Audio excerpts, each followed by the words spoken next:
Welcome back, Green Wave Nation, to another edition of Green Wave Classics. Tonight, we have a very exciting game coming out of the archives of Green Wave football. It is the 2002 Super Bowl game against Tyngsborough High School. This was the first Super Bowl victory for the Abington Green Wave. It took place at Brockton High School, a 25-0 shutout against Tyngsborough. This season was a tremendous season for the Green Wave. They beat Archbishop Williams in a playoff game right here on a very frozen and cold Memorial Field, a 50-14 throttling of Archbishop Williams. They also beat Whitman Hanson that year, 32-6, the first time we'd won a Thanksgiving Day game in about 19 years. And you can see, if you look up on the scoreboard, we've got the 2002, 2005, 2012, 2014 Super Bowls enumerated up there. We're going to add the 2019 Super Bowl very soon. This was the first Super Bowl victory, and you're going to hear names like Adam Bowser, Greg Anderson, Brian McSherry, Shane Crowley, Jeremy Russell, Kevin Spalding, Devin Davis, Jeremy and Kevin Yacobucci, Billy Junkins, Joey Hall, The Rev, Corey Taylor, Cole Barrett, Brendan Biggie Kelleher, Paul Chaudier, we call him the Assassin, Tommy Dion, Ben Melville. You hear all their names. This team, some say, was one of the best teams to ever play for the Abington Green Wave. You watch the game, you be the judge. This is the 2002 Super Bowl versus Tyngsborough. It's a Green Wave classic. And take it down. And we're going to be introducing the lineup for the Abington Green Wave, the South Shore League champions, and the playoff victors over the Bishops of Archbishop. I don't know how much you can hear behind us, but this huge crowd.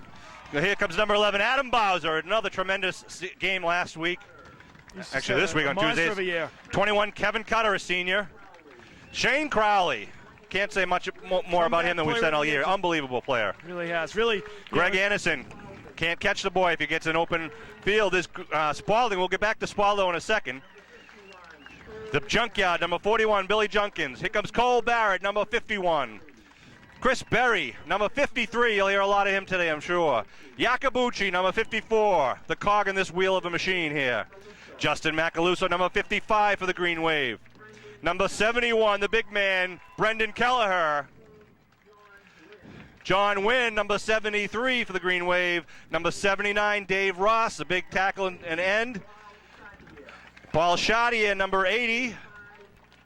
Number 85, Ben Melville, and the rest of the Abington High School Green Wave South Shore League Championship team. I'll tell you, Sean, it's like, you know, before I usually do road races, it's like I have to go to the bathroom and stuff like 6 or 7 times, but that's how I've been today. It's almost like I'm actually playing the game. I'm so excited for these kids, and, you know, especially Coach Kelleher, and what a great year. It's been a long time. The perseverance that he's had over the last, 29 years to, coach it and to finally be at this game, and, really he's just done an awesome job this year. This team is so well coached this year. He's done a tremendous job, and he's put in the hours and time, and hopefully it's payback today. Have a quick moment of silence. Remember our Veterans of America.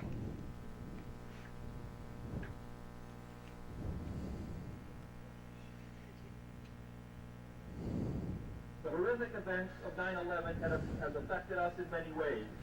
We are reminded of the significant roles of the men and women of our fire and police departments.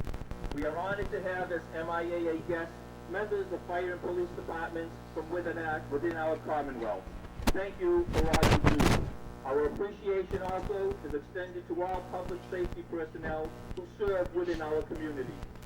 Participating student athletes, coaches, and contest officials have worked diligently to prepare for today's competition. We urgently request that you demonstrate the highest levels of good sportsmanship and respect for all in attendance. Please personally ensure that your behaviors reflect the values that must be identified with our participating schools. Please assume responsibility for your own behavior and the behavior of those around you. If you require assistance, please call upon an MIAA school or security official. We hope you will all appreciate our student athletes and enjoy this MIAA event with them. And now, our national anthem will be sung by Abington High School senior Claire Leone, and she will be accompanied by the Abington Green Wave Band, directed by Mr. Michael Smith and drum major Claire Mahoney of Abington High School now will be singing the national anthem, accompanied by the Abington High School Band.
wonderful rendition of the national anthem by Claire Mione again from Abington High School.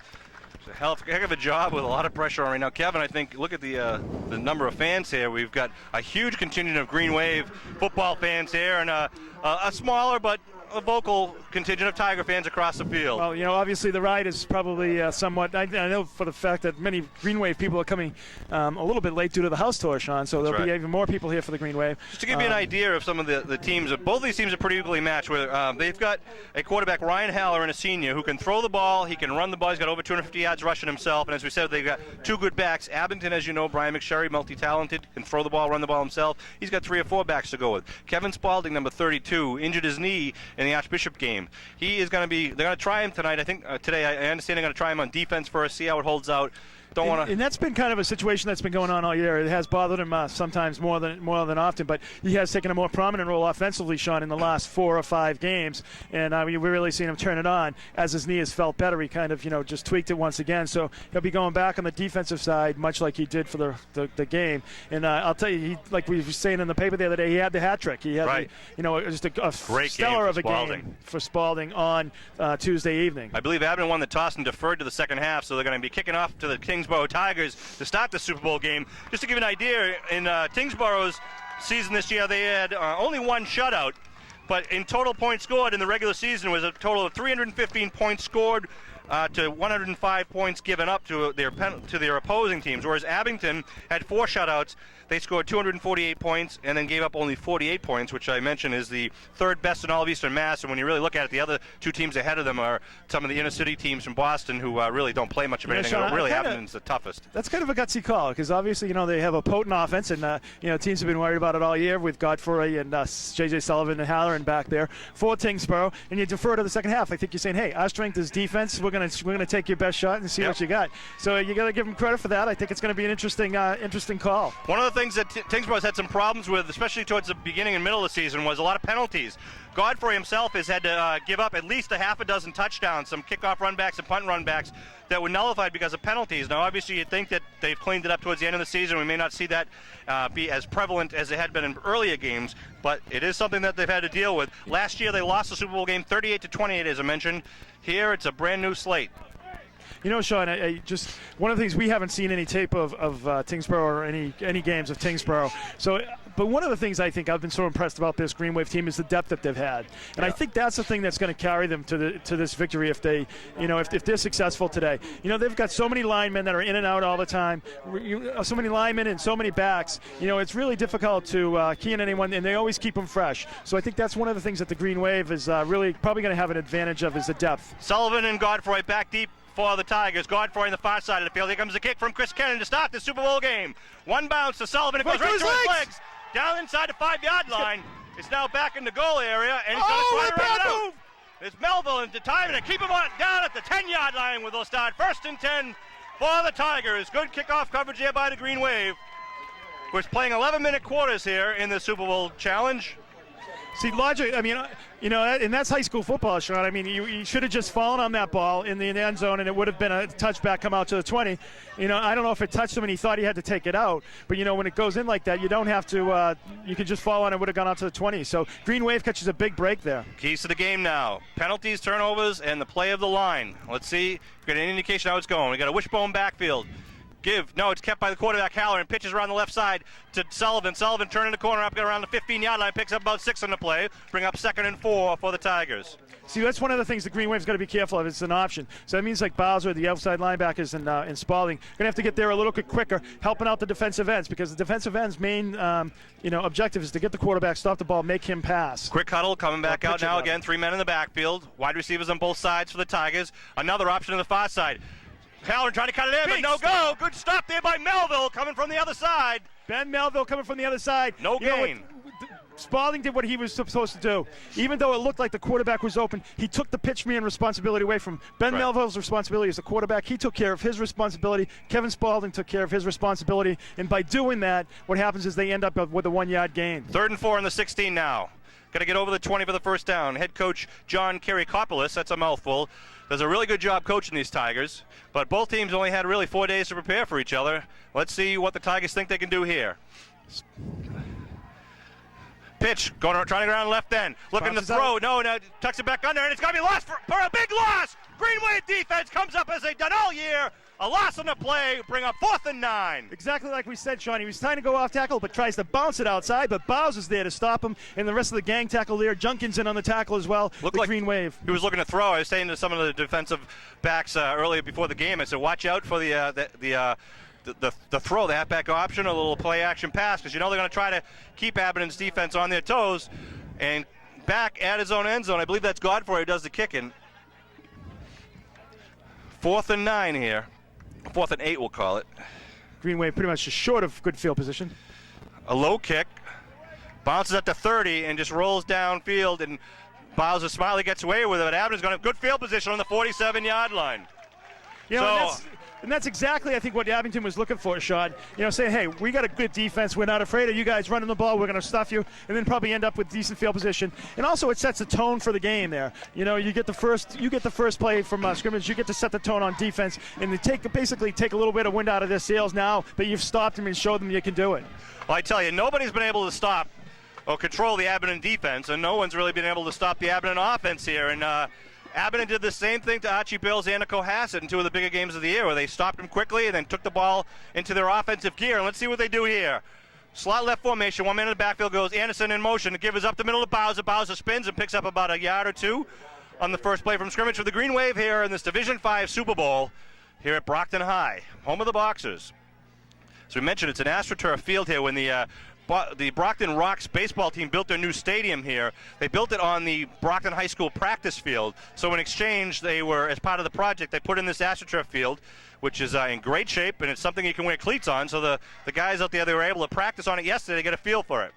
2nd and 9 here for the Green Wave on the 46. McSherry calling his cadence.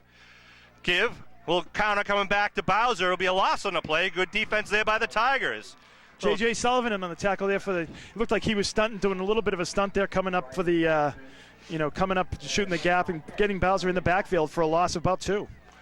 Be a 3rd and about 11 here for the Green Wave. The ball on the 48 now, with just under 8 minutes to go here in the first quarter. This is the difference between, I think, the offenses that you'll see. Now it's a passing situation. Abington's very comfortable going back and passing, where, they feel they can get it on the run. If 10 yards on the run, the Green Wave is comfortable going in the pass. Anderson going in motion on the far side. Looking to throw is McSherry. Comes a rush. It's a screen play. Good to Bowser. Bowser gets a run room. About a 40, and it looks like he's enough for the first down. We'll see where they mark it. It's going to be close. Sean, you might even be down in 4-down territory there. Yeah. Like at this situation where you get down to the 37, 38 It is going to be 4th down. 4th and 1 there it'll be. And Kevin, I noticing I did a lot of reading on some of the prior games that the Tigers have. They have a tendency to go for those 4th and 5s, 4th and 6, especially when you're in the opposing team's side of the field. And I think Abington's certainly going to do that here with 4th and 2 with a ball marked just inside the 39-yard line. I don't think it would have been short, but it looks like he really did get a tough spot, though. It looked a good yard short. Looked like he might have been a little bit closer, Sean, but I think, look for them to do a nice little run here with Adam Bowser just trying to pile it up. Crowley coming out wide to the near side. Junkins is your tight end on the far side, and there goes Melville on the right wing. 2 men in the backfield. Looks like Anderson and Bowser. McSherry calling the cadence. They need a good long yard or 2. Give to Bowser. Bowser hit the line of scrimmage, still on his feet. Got the first down for the Green Wave. First down. Keeping it moving. Good job by Bowser on the left side of the offensive line. But you can see there's a lot of battling going in there in the trenches. That's right. Biggie Kelleher and Cole. This game is really just going to be, this is 2 equal teams going toe-to-toe here. And it's going to be an exciting game. And Cole Barrett and Brendan Kelleher just moving the pile there, Sean, and getting Bowser the 2 or 3 yards that he needed. As you can see, ball's just outside the 35. What a huge crowd here for the Green Wave. I know you probably can't see it right now because we're concentrating on the field, but the stands are filled in front of us and to the right of us. McSherry calling his cadence. 1st and 10 for the Green Wave. Fakes it, rolling, looking to throw, puts it up down the middle. He's got Anderson down deep. Touchdown, Green Wave! Touchdown, Green Wave! A 35-yard scoring strike to Greg Anderson, the senior. McSherry let it in beautifully. We're on the board. How's about that?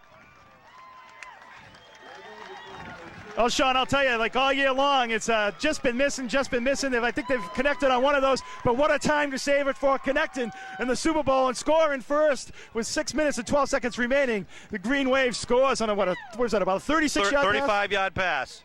35-yard pass, a 47-yard drive. You know, Brian McSherry showing poise, under pressure, still just gets it off. Anderson, of course, showing the speed that he has, getting behind the defender for Tyngsborough. Crowley to kick the extra point, McSherry to hold.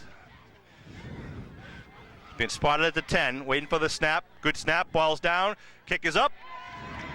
And the kick is good, and the Green Wave come back to the sidelines, much to the joy and happiness of the Green Wave faithful here in the stands. And it's 6-12 here on the first quarter. Green Wave draws first blood early here in the game. You know, it's Chris Kenny's done a great job all season for the Green Wave, Sean. And one of the things that Crowley's knee, obviously we were talked about that, how he's had that repaired from last year, but so he wasn't able to kick a lot earlier in the season, and they wanted to make sure that he didn't get hurt kicking. So now that obviously it's important. He's a very good kicker. I mean, that ball would have been good from several yards out. So Crowley with the kick and did a nice job with that. Nice pass by McSherry. Halloran, the quarterback for the Tyngsborough Tigers. This is his first year playing quarterback. The previous 3 seasons, he's been the place kicker and the kicker for the Tigers, but he's been very successful at the quarterback realm. And number 15, Brian Carey, who plays free safety, had 3 big interceptions in their playoff game to really win the game for the Tigers. But unfortunately, he and his comrades were beat there deep by the Green Wave, led by Anderson, our speedster, and McSherry, who's been dead on these last couple of games. Absolutely. I mean, Green Wave ready to kick. Just a beautiful pass under pressure. What can you say? I mean, that's just, he's been just on fire for the last 4 or 5 games. Again, Sullivan and Godfroy back deep.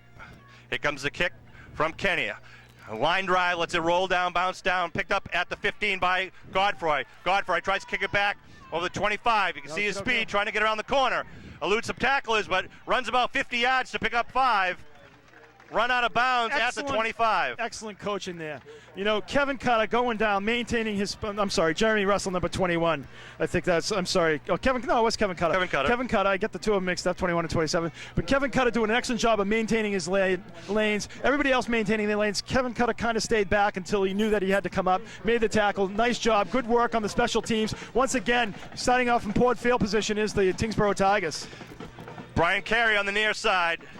Flag thrown before the call.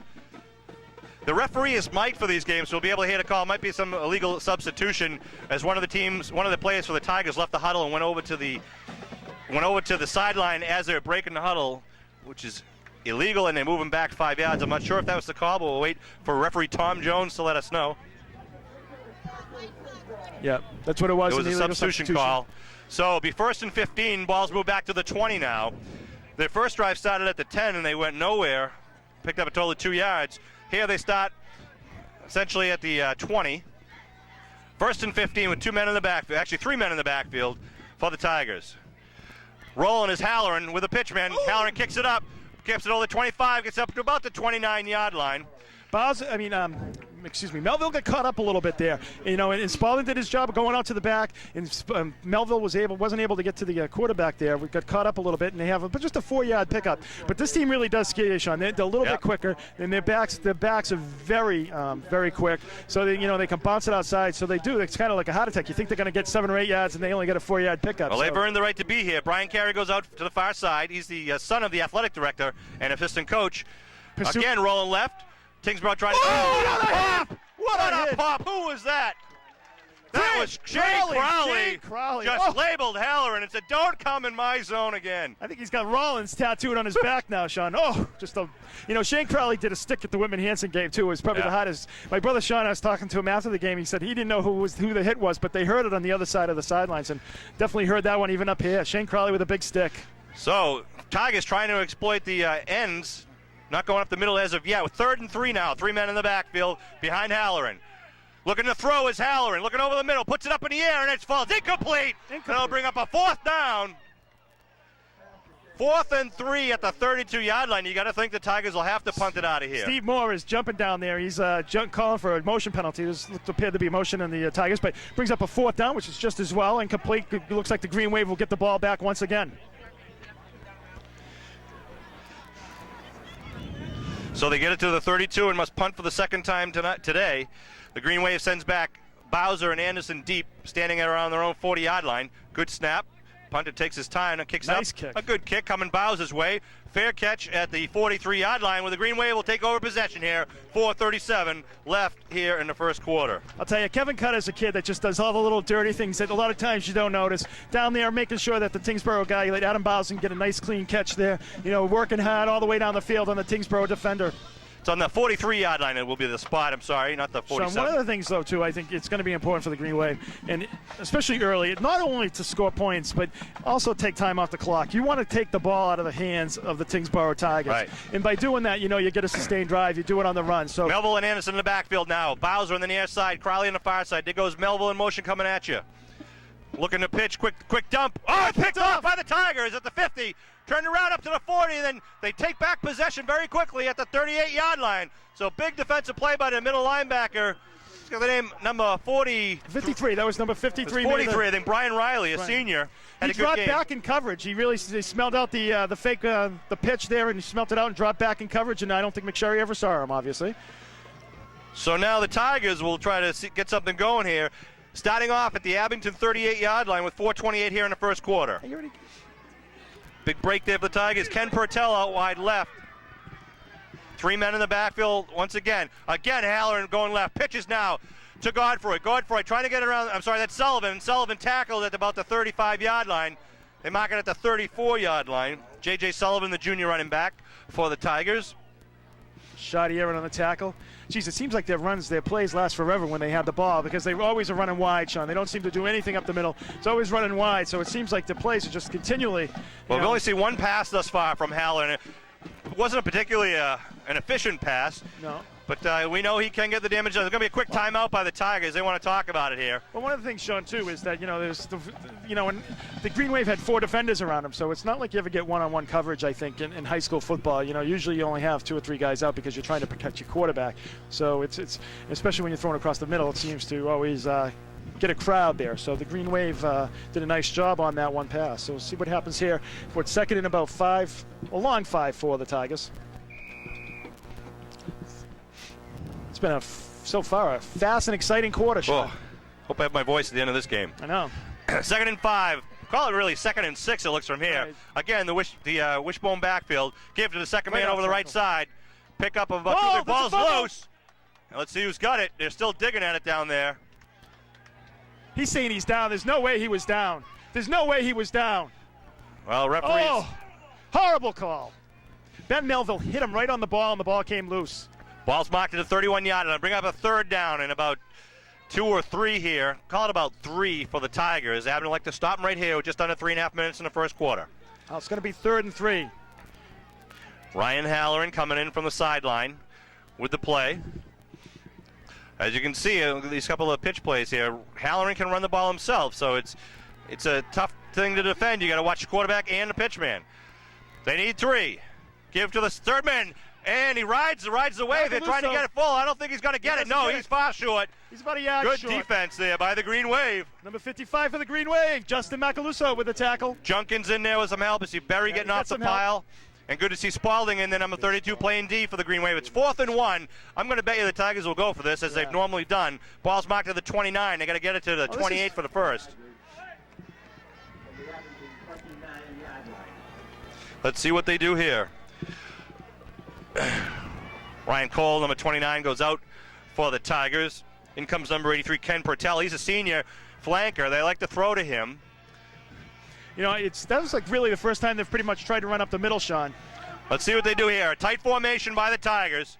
Showing like they're going to challenge. Oh, there's movement! Oh, a big mistake there by the Tiger lineman. It's going to march him back 5 yards and make it 4th and 6 here. You hear the Abington fans are right on the ball here. They all moved and yelled when they saw that left end moving. Well, the anticipation is like it's incredible because you had such a short, You can see the Abington linebackers all coming up as if they were going to just have an all-out blitz. Right. And that would have been almost fun to see. I mean, the Green Wave has stopped people so many times on that, but I'm much more comfortable with 4 and 6 rather than 4th and 1. So 4th and 6 kind of opens up the playbook here now for Halloran and company. We'll see what they do. Again, they got to get it inside the 29 down to about the 28. Looking to throw is Halloran. Halloran looking for his. Oh, he's going to be sacked! He's sacked for a loss. He was looking for Purtell going down the sideline, but it was covered very well. and he actually stopped his route for some reason. And Howard had to cock the ball back, and then he was smothered at the Green Wave sideline. Spalding wasn't confused at all. I think it was Kevin Spalding who went out there and actually made the tackle. He had to kind of pump fake because his receiver wasn't ready for the ball. And Kevin Spalding, with a nice coverage on the quarterback, and just made a nice tackle. So this ball actually now is back where it started at the 38-yard line. Now with 1:54 left to go, Abington starts it at their own 38. 2 men in the backfield behind McSherry. McSherry gives to Bowser, go on the right side, cuts it up. Bowser up over the 40, picks up about 5 on the play. His blow whistle was dead. I could hear it up here, Sean. And one of the things, Sean, I think is like that's a good example of a defense. 4th and 1. You know, they have an opportunity to make the play. All of a sudden, it's 4th and 6. You take them out of their game. Yeah. They like to run the ball. All of a sudden, now they're passing. Something they've only done, like, you know, probably 6 times a game all year long. And now you're in a situation where you have to pass. And Halloran looked tentative on that. It was one-on-one coverage on the sideline. If you get 4th and 6, you can't take the sack. You either got to go for it. Worst thing that happens is having an interception 20 yards downfield. Otherwise, you're giving them the ball. Or cut it up and go for the run. Right. Make the decision. Let's see what the Green Wave does here on 2nd down. Give coming to the near side to Anderson. Anderson trying to cut it. Anderson up over 50, flag down. Cuts back on the 45 to the 40. He's got one man to beat. Inside the 20 to the 15. Anderson still on his toes. Still going down the sideline. What a move by Anderson. He steps out at the 10, they say. There's a flag. But there's a flag down, and I think it's against Abington. Anderson was just tiptoeing downfield. Awful. And they call a penalty. What was the call? Holding. Absolutely horrible. It's the same guy that blew the fumble call. But a nice run by Anderson. Some big holes in there by the defense, by the offensive line, going downfield and blocking. But geez, what a move by Anderson down here at about the 18-yard line, just dancing on the line. I mean, I don't know how the heck he did it. It's just like doing a little moonwalk by or something down there. Just an awesome move by Anderson. Just an electrifying player who's really come on. Illegal use of the hands, I believe, by the Green Wave. Yeah. He's got to move the ball back. It'll be 2nd down all over again. Illegal block in the back, they're calling it. So it's 2nd and about 13. The ball marked now at the 34, we'll call it. So Anderson showing what he does best, and the secondary Carey, number 15, Brian Carey, didn't know what to make of him. He was stopping and starting, and Anderson was just playing with him down there as he approached the end zone. Sean, he's really turned it on. I mean, his speed, he's just incredibly fast, and I think on this type of turf, he's even going to be that much faster. We haven't seen anybody catch him yet. Shot here out wide to the far side. You got Bowser in the near side wing. 2 men behind McSherry. McSherry looks, 2nd man coming through. Looking for the hole is Anderson. Cuts it back the other way. Anderson on the 40. Right to the 50. Cuts it back again to the 43-yard line. Anderson is just decimating the secondary of the Tigers. Cutting, spinning, he's like a pinball out there. Unbelievable, and showing the speed to take off. Catch me if you can. They mark it at the 43. 1st down for the Green Wave. So coming right back at you. It just shows that previous play was not a fluke. Jeez, I should have waited to use that line later on. What's that? The Whitey Bulger line. 1st and 10 for the Green Wave now in Tiger territory. Greg Anderson. Whew. Bowser, the wing back on the near side. Give Anderson, left side, stutters at the line of scrimmage, still on his feet, picks up about 2 or 3 before he's brought down to the 40-yard line. Bring a 2nd and 7. This is, the good thing is, people have been hearing Bowser, and that's what they're saying. They're probably keying on Bowser. So, Greg Anderson in his own right is a good running back. And the Green Wave is going to take a timeout at the end of the first. No, it's going to the end of the first quarter here. Greg Anderson's been a good running back all year long, had some great runs all year long. So they're keying on him. So what you're doing is you pass, instead of going to Bowser, you fake it to Bowser, give it to Anderson on a counter play. That's a nice play. That's a good play call. And you can tell the linemen in there are really making it happen in there. Absolutely. So the end of the first quarter, the Green Wave up 7-0 over the Tyngsborough Tigers, and the Green Wave with the ball in the Tiger 40. I want to take a minute, Kevin, to thank and congratulate the fans of Abington, the business in Abington. If you were driving around town, you probably saw a lot of the signs around town saying "Go Green Wave" and "Good luck Abington High School football." We had Bowser's Restaurant, to Just Realty, McSherry Realty, Bernie's Market. I'm missing a few right now. I'm going to try to remember throughout the game. Abington Ale House had a sign up there. Bowser's Seafood had a sign up there. Really just nice seeing the town come together. And again, with the size of the crowd here tonight. It is amazing. Today, I'm sorry, I think half the town is here. It's just a flood of green jerseys and jackets over when here. you're seeing so many people that have played for Coach Kelleher and actually Walter Pastor as well. But, it's like so many people coming back. We got Johnny Graham in front of us and Mike Joyce. We got Stevie McGuire over here. Some of the guys, we got the glory boys of Green Wave days past. And, even Bob Bancroft from Whitman Hanson is here today. And, So got a lot of fans, and it's good to see. And everyone's pulling not only for this great Green Wave team, but talking also to Brian McSherry's dad this morning, John McSherry, asking how Brian was. Was he nervous? And they said they wanted to make sure he got plenty of sleep. And Mom and Dad went out the other night and called at 9:30 to make sure he was relaxing, and they woke Brian up. So Brian's calm, cool, and collected, ready for this game. Here we go to begin the second quarter. McSherry to throw, looking for Crowley. Crowley in the out pattern, throws it, connection with Crowley at the 30. That'll be enough for a first down for the Green Wave. Call it a 31. Again, we've seen that play so many times, and here they are moving the chains with it. But the thing the good thing about that play is he's throwing that ball, rolling out, but throwing that ball, and he's throwing it away from him. So, right. So the defender's not going to be able to get to it. The only thing he'll be able to do is possibly knock that ball down with a dive, but he's not going to be able to intercept it. So a nice throw, a nice catch by Crowley. First and 10 on the 31 for the Green Wave now. Heading towards the south end zone. Anderson and Bowser in the backfield. Give is to Bowser. Empty go. Bowser inside the 20. Bowser on his feet. 20, 31-yard touchdown by Bowser. The Green Wave on the board. Bowser does what he does best. Really, to just get hit at the line of scrimmage. It's just amazing. That's exactly the first touchdown, the first play that he scored against Archbishop Williams. Very same play. Kind of got hung up a little bit at the line of scrimmage, but just banged it to the right and open field from there. Bowser once again delivers the mail, Sean. A 62-yard drive by the Green Wave, capped off by a 31-yard touchdown scamper by Adam Bowser. Nice job again by the blocks of the interior of the offensive line. Just blew a bulldozer hole there for him. The other thing, Sean, too, is like I was saying, it was a sustained drive. I don't know how much time. They took probably about 4 minutes off the clock there. That's the thing. You're keeping the ball out of the hands. Actually, 2.5. 2.5? Wow. Well, look, the ends of change of the quarters there. Crowley to kick. Tigers trying to block it here. Good snap. Ball's down. Kick is blocked. You got to get it. And it's picked up by Junkins, or actually, no, I'm sorry, that was Yakabuchi, number 40, who smothers it smartly. But the Green Wave on the board again, blanking the Tigers at this point at the beginning of the second quarter. It's 13-0, the Green Wave. And let's see if they can keep it up here. That's that play. I mean, that's all offensive line blocking there, Sean. Obviously, Bowser was able to get away from one tackle, but when no one else touches you going all the way in the end zone, that's just great blocking by the Green Wave. It was tremendous block. It's so hard to Kevin and I were talking before the game. You got Tyngsborough coming in here with a perfect 11-0 record. They were at the Super Bowl last year.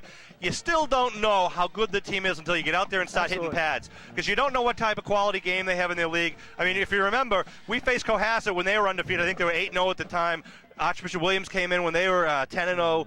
A lot of talk about how good they're back for what, and you really don't know until you get out there on the turf. There's definitely a couple things, Sean. I think that really prepared this team, and you got to give credit to the coaching staff at the beginning of the year. They scheduled Weymouth, which is a Division II team. They scheduled Marshfield, which is another Division II team. Those are teams they scrimmaged, and they were able to hold their own against those teams, and even actually probably beat them. It's a kick, another squib kick right down the middle. Ball is just rolling inside the 30, and Sullivan's going to try to pick it up, and then he only gets to about the 32-33. That play works very effectively for the Green Wave.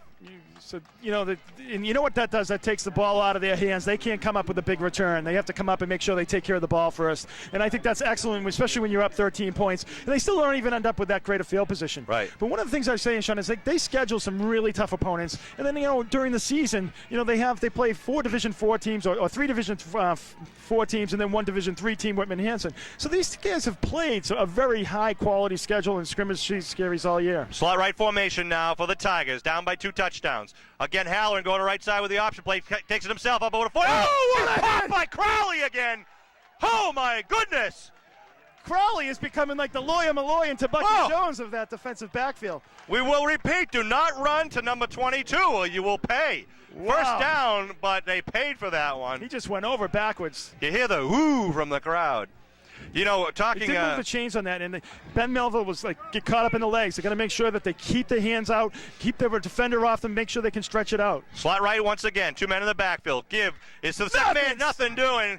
Joey Hall. Line of scrimmage. Joey Hall with a nice contact at the line of scrimmage. Kevin, I was talking to some of the coaches before the game, and they mentioned that some of the Bellingham kids and coaches had commented to the Abington coaches that they couldn't believe Abington wasn't in the playoffs last year over Cohasset, because Bellingham had scrimmaged Abington last year, and some of the Bellingham kids said that Abington High School were the hardest hitting kids that they've ever played, and they thought that if they hit Tyngsborough that hard that they would win this game handily. So far we're seeing that happen, but we'll have to wait. Halloran tries to cut it upside, and the ball's loose, but I think the Tigers got it. Big hit in there by Junkins was on there. I think that was Berry in there. Joe Hall in there. So one of the things I'm going to say, though, that I think is, people have put a lot of, well, they were here before and stuff like that. It really doesn't matter. I mean, the Green Wave really was in some pressure situations, last year as well when these kids were juniors. And I think that, helps them mature. 3rd and 7. So it brings up a 3rd and 7, but I think that helped them mature. So, whether a team has been here before, I really don't think it matters. I mean, especially with the Green Wave, is how they've come along from last year where they were, co-champs, and then this year. Might not, the Tigers might not get the heebie-jeebies as much because they've been here and they've seen the hoopla, but the Green Wave is ready for this game. They're not a big, flashy team. It's 3rd and 7 here in the 46. They've got to get it inside the Abington 48. Looking to throw his Halloran. Set up a screen. Screen. Up in the air. Picked up at the 45. Still loose. And he's going to have the flag thrown. He's going to call us touchdown from the 42-yard line, but a flag thrown behind the plate about the 35-yard line. That would have been way back here. There was a definite push in the back. Would have been a 58-yard touchdown, but that's going to be called back. You're right, Kev. The fans are all started over here, and they were yelling for it. And it is a penalty against the Tigers. Again, as I mentioned before the game started, penalties have taken about at least half a dozen touchdowns off the board for the Tigers, and we don't mind seeing that happen once again here. But you could see the explosiveness, and that's the Green Wave over pursuing there, and that's a very good call by the Tyngsborough Tigers. They see the over pursuit, Sean, so what they do is they call a screen. The Green Wave is being very aggressive on defense, which is a good thing, but there's only one Green Wave defensive back out here in the flat. And that was J.J. Sullivan, the junior. He's not even their speed dog, but a nice job. But the ball now will be 1st and 10 at the 44-yard line. Big break there for the Green Wave to keep the Tigers off the board, but here come the Tigers again. Carey in the slot on the right side. Halloran looking for the option again. Pitches to the big man Godfrey. Godfrey cuts it over to 40. Not enough for a first down, but he gets about 6 or 7. Now they're going to give him about 8 on that one. They gave him a very good spot there. They gave him to the dive point. Yeah. But I'll tell you, he's a good back. This kid is a solid back, and you can't count them out. They've been down behind. They were down behind against Holliston. When they came back, they were down behind, I believe, against Manchester as well. So the Green Wave, you can't count them out. You can't say, hey, 13-0, we're done. You got to keep your foot on the pedal. And Green Wave call it timeout. Smiley, we're going to regroup here, make sure they shut him down. You're right, Kevin. The Tigers have had a lot of come-from-behind wins. This has not been, a thriller of a season as far as, dominance. They've only had one shutout the entire season, and they were losing their Thanksgiving Day game to Alvern High School from New Hampshire, and were losing their Hopkinton game, the playoff game. But they came back, and as you can see, they have the capability to make that big explosive play and get 6 or 7 points on the board very, very quickly with one play. Yeah, see, what's making me a little nervous, Sean, is that they're getting into the ends. And when they're getting into the ends, what I mean by that is that they're able to block them and push them off in the containment. So what happens is they're able to turn up the corner, and then, you're chasing them downfield, and they're getting 6 or 7 yards. So what the Green Wave has to do is try to keep them parallel to the line of scrimmage and make them turn the cut up, much further outside where the pursuit can get there. But I tell you, I can't imagine that anybody's hit some of these backs harder than Shane Conroy and company have done. Shane Crowley and company have done. They've played so well all year, and today I think is just an extension of that. Ken Pertell goes out wide to the far side. Looks like Carey in the slot. 2 men in the backfield, which I'm sure Godfrey and Sullivan. Looking to throw is Halloran. Halloran looking downfield. He's let it himself. Puts it up high, and the guy's all over his back. I guess they're going to say it was uncatchable, but they were holding on to Crowley to make sure that Crowley couldn't get the ball. Ball falls incomplete. Nevertheless, it brings up a 3rd and 2 with the ball at the 36 of Abington. Ben Melville drilled Halloran. I'll tell you, Halloran he drilled him as right as he's getting rid of the ball there. So Ben Melville with a good pursuit there from the end. Good coverage by Shane Crowley down deep inside the 10-yard line. The ball is kind of lofted up there, but falls incomplete, thrown too far. Same lineup, slot right. Halloran the quarterback. Give right side. And close. Ball's loose. No, it's not loose. Sorry. Look, everyone started diving. The way Melville jumped out, I thought it was loose as well. Looks like they get a first down. Kevin Yacobucci came out on that play. But one of the things, Sean, that was a good call because it was 2nd and 1.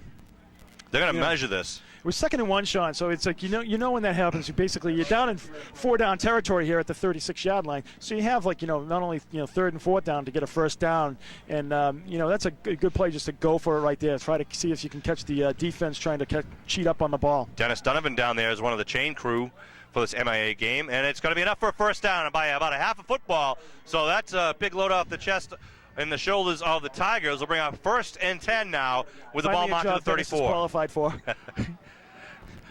Ball on the 34-yard line. The Tigers are ready coming out of the huddle here. Trying to get this drive going, keep it going, I should say. They start at their own 32-yard line. Slot left formation now. Pertell on near side.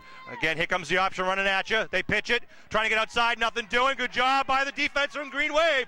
Bowser and Chartier and number 53, Chris Berry in there. There's a good job of Ben Melville stringing it out enough. He wasn't able to, get a stick on the guy, but what he did was he made it so he made him parallel so the pursuit was coming, so the guy had to pitch it, and the Green Wave had the people out there. So nice job by the Green Wave D. 2nd and 14. Ball moved back to about the 38-yard line now.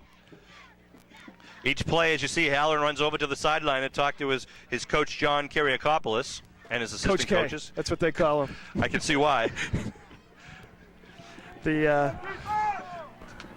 Out far to the right side now is Sullivan lined up on the wide side.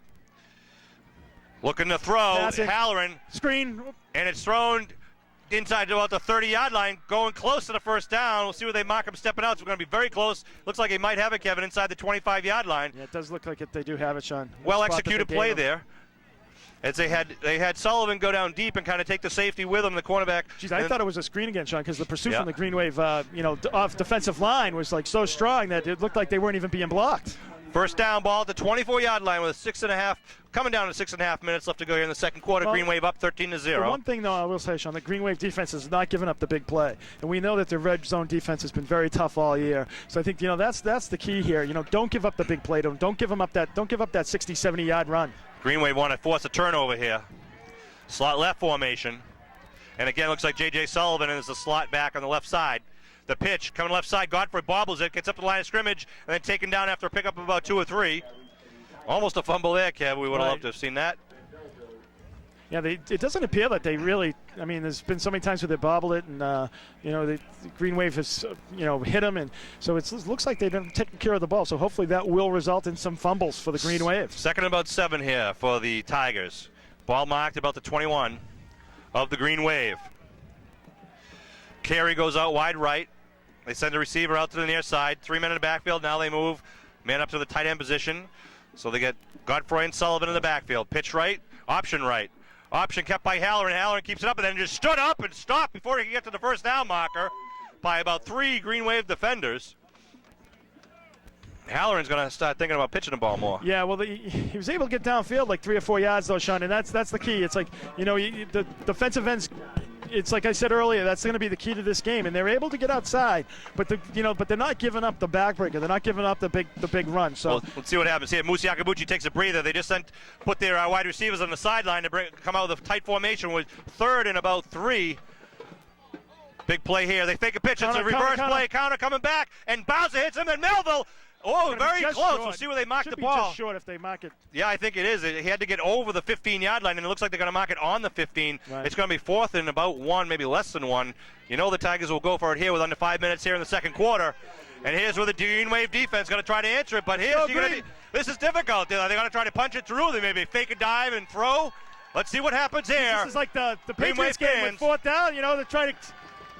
Tight formation for the Tigers. Give second man through Godfrey. Godfrey stop, but I don't know. It's going to be very close. 1 yard. Kevin Spalding came up, I believe, and maybe hit and knocked him back. I don't think not with a. I don't know. That's going to be close. It's going to be close. It's a half a football either way. I don't know. It was a good crowd noise here, Sean. It was very good crowd noise. Boy, this is crucial here. 4:35 left here in the second quarter. Green Wave. There's going to be a huge 13-0. uproar here for the Green Wave if they do keep. They stretch the chains. I don't know. It looks like they do have it.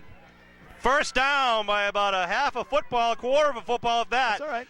Good D there by the Green Wave, though. So it's first down at the 14-yard line. Big play by the Tigers to get that crucial 1 yard.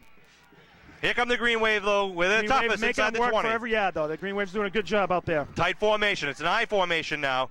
Give Godfrey right side. Nice stop. Sorry, it's at Sullivan. Nothing doing on the right side. Junkins in there. Dion, number 82, helping out. Looks like Bowser may have been a part of that. Or Melville. Geez, I can't tell. They're all in there. 2nd and 10 now for the Green Wave. Ken Pertell, number 83, coming in. Watch for the tosses to him. As Kevin mentioned earlier, they like to throw the short throws when they're inside the 20-yard line. Ben Melville's going to watch it to his side, Sean. 2 men on the far side now. Going to left side with the option again. Halloran pitches to Sullivan. Sullivan trying to get up, and a nice job by the Green Wave D, led by, who knows, Ben Melville and Junkins in there, the tag team. You could just see the way they were lining up. They were loading it right. Yep. Wide side, they were going to, trying to use the speed of Godfroy. And Sullivan outside. So you just knew they were going to come that way. Ben Melville doing a nice job, staying patient, being focused, and just doing his job of maintaining. Ball at the 12. They got to get down to the 4. So Mike Joyce does the math. It means it's third and about 8.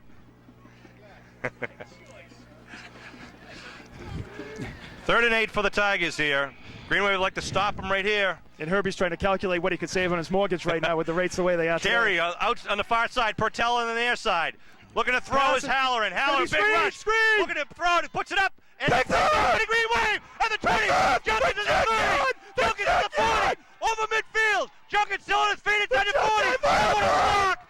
Inside the 20. Junkins cuts one man and out of the 10. Billy Junkins picks off the pass.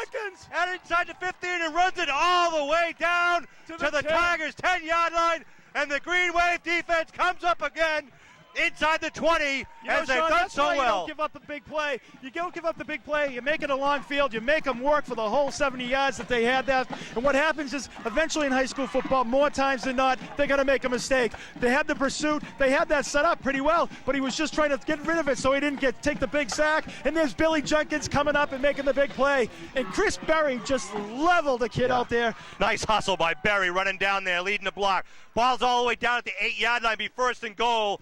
I don't know if he buried him, but he helped pick him up. So I was assuming that was about an 82-yard run back there by Junkins.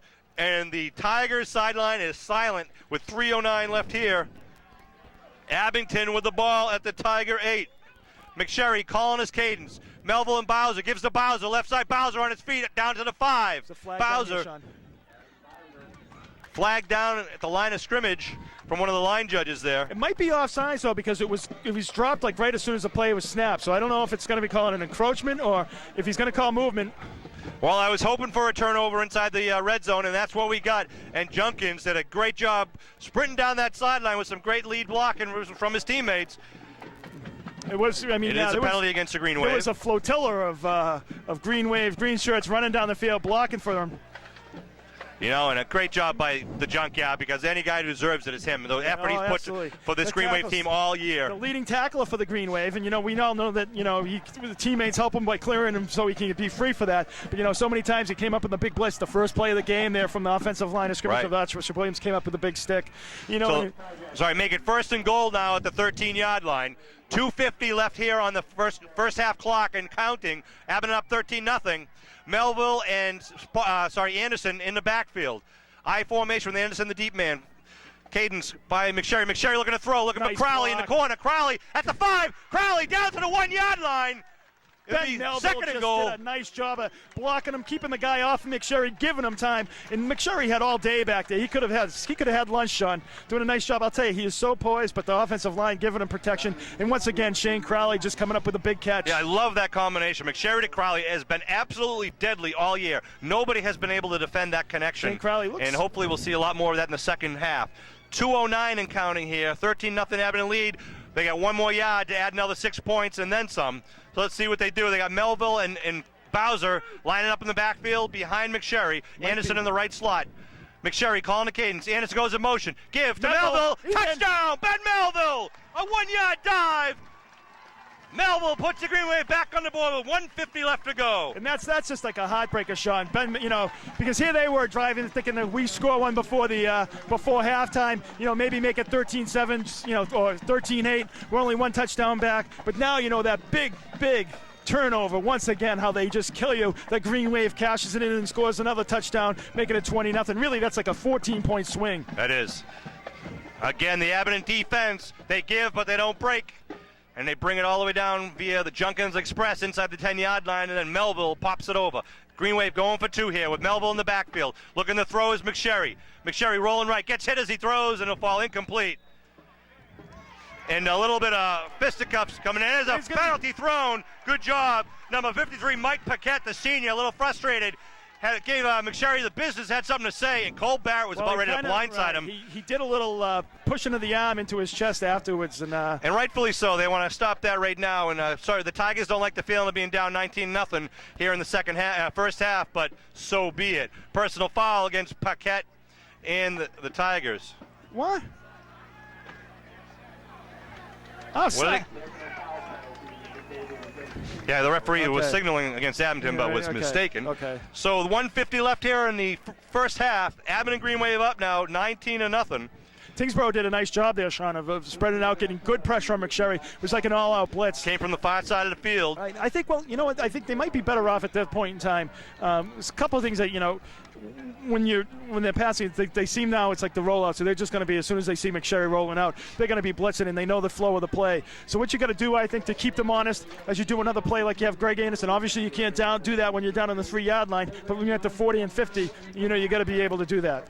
3 unanswered touchdown by the Abington Green Wave offensive machine, and again, the Abington defense doing their best and doing a good job of containing and not giving up the big play with Godfroy and Sullivan coming at him every play. The other thing this does, Sean, it just really sets them up. That 15-yard penalty is huge because they're going to end up probably down around the 15 to 20-yard line. If Chris Kenny, probably just kick it way, way high in the air. Check the onside kick here. We'll see if we catch him. him. The onside kick, you're even at the 35. If you get it, you may be able to punch one in again. Ball's marked at the Tyngsborough 45-yard line. What do you have to lose here? You're going to get the ball at the 35. There's a minute 50 left. Normally Kenny can kick it in the air down to the 20. He's got a 15-yard advantage here. He can kick it inside the 10 here. Let's see what he does. He line drives it inside the 20, the 10, now picked up around the 11-yard line, trying to do something on the Tigers. A lot of green wave there, and he stopped around the 17. So good coverage once again by the special teams. They'll mark it at the 16. They shorten up the field. The Green Wave was, they do a nice job. They're always maintaining their lanes. He's like trying to juke in, juke out, but there's, wherever he goes, there's the Green Wave defenders on the special teams today. It'll be interesting to see if Tyngsborough tries to air it up now or try to throw some sort of razzle-dazzle play and get their team on the board before the half. Well, they do have 4 timeouts. I think they've used one, so they have 4 timeouts here. They used the hook and ladder play to score to what came to be the winning touchdown against the Hopkinton team in the playoff game. Right before the half as well. So the Green Wave hopefully will.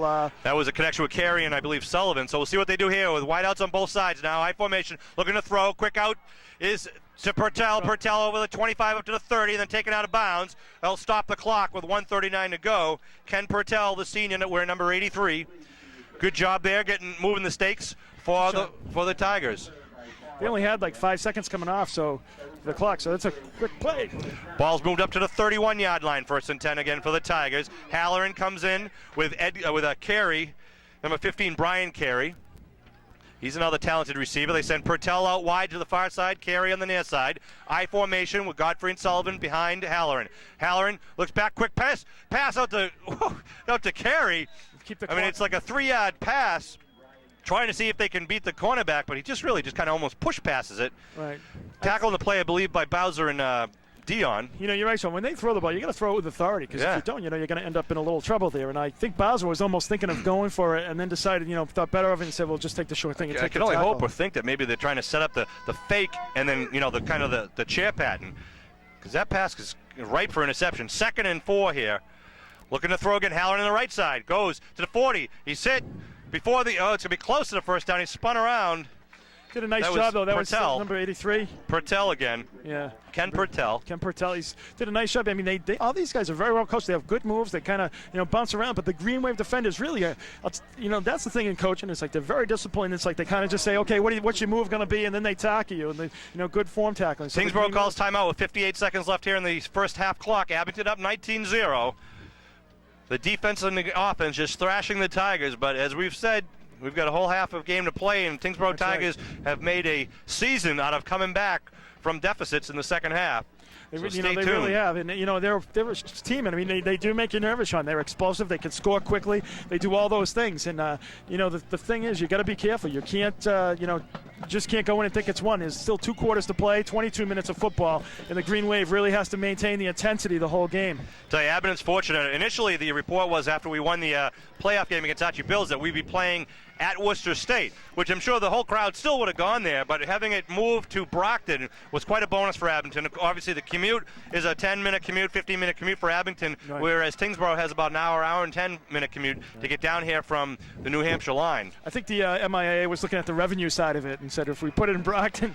All right, they got slot right, slot left, looking to throw here. It's a shotgun formation. Sending out 5 receivers. They're trying to screen to Pertell, but he's well covered. Good job by the defense, just maintaining their ground. Again, looks like Melville, number 85. They do the hurry up. They do have number 55, Macaluso, with good coverage there. You know, good coverage. Green Wave's kind of playing a prevent. They flood that zone out there. So there was 4 or 5 guys. Even though the individual's wide open, it's more of a zone defense. So, you know, individuals are responsible for a specific area. And the Green Wave is playing kind of a prevent, which makes it spread out a little bit more so you don't give up the big play here right before the half with only 46 seconds remaining. Attempted a little wide receiver screen there, but right. Halloran had to pump fake it because Pertell was covered initially, had to come back, get himself open, and then when they threw to it, the Green Wave was there to hold the lanes. Good job now with 46 seconds to go. With 46 seconds, Sean, they only have 2 timeouts left, too. So the Green Wave doing a good job of making them use their timeouts, keeping the guys in bounds. Carrying Pertell. Pertell out wide right, carrying the slot. Looking to throw against Halloran. Looking the chair pattern. Steps up, throwing for a carry, but he overthrows him. That was the chair pattern we talked about. He faked it out and went deep, but Halloran had to rush it with a great rush there by the interior of the defensive line. So it'll bring up a third down and a long 6 for the Tigers with 39 seconds to go. That's where Spalding might have his problem making the cuts, you know, when the chair pattern. He might be able to stick with them for that first one, but making that quick cut and accelerating off of that cut might be a little bit of an issue. So it's going to probably need a little bit of help on those, on those longer type passes, patterns. Tell you, Halloran came in here with 12 TD passes in the regular season. Not to take anything away from him, I mean, he is a champion, but he doesn't seem to have the accuracy or the poise that Brian McSherry has. But we'll see what happens here. Here goes Halloran to look. They're trying to set up a screen on the right side. Now Halloran going for his life, looking, throws short, and connects with, looks like Godfrey or Sullivan, I'm not sure. Gets a first down, but the clock's still running. The clock, it's a first down. And it was Godfrey. Timeout. They call I believe, their last timeout now with 29 seconds left to go here. The ball marked at the 42-yard line. Yeah, so I think they might have one more, Sean. Kevin, the Green Wave secondary doing a great job again of not giving up the big pass. They had not given up a single touchdown pass the entire regular season. The only touchdown pass they gave up was the one legitimate score by the Archbishop Williams team in the first half. You know, Sean, and that's they've done a great job, and I think that's really I think they probably have had actually more interceptions.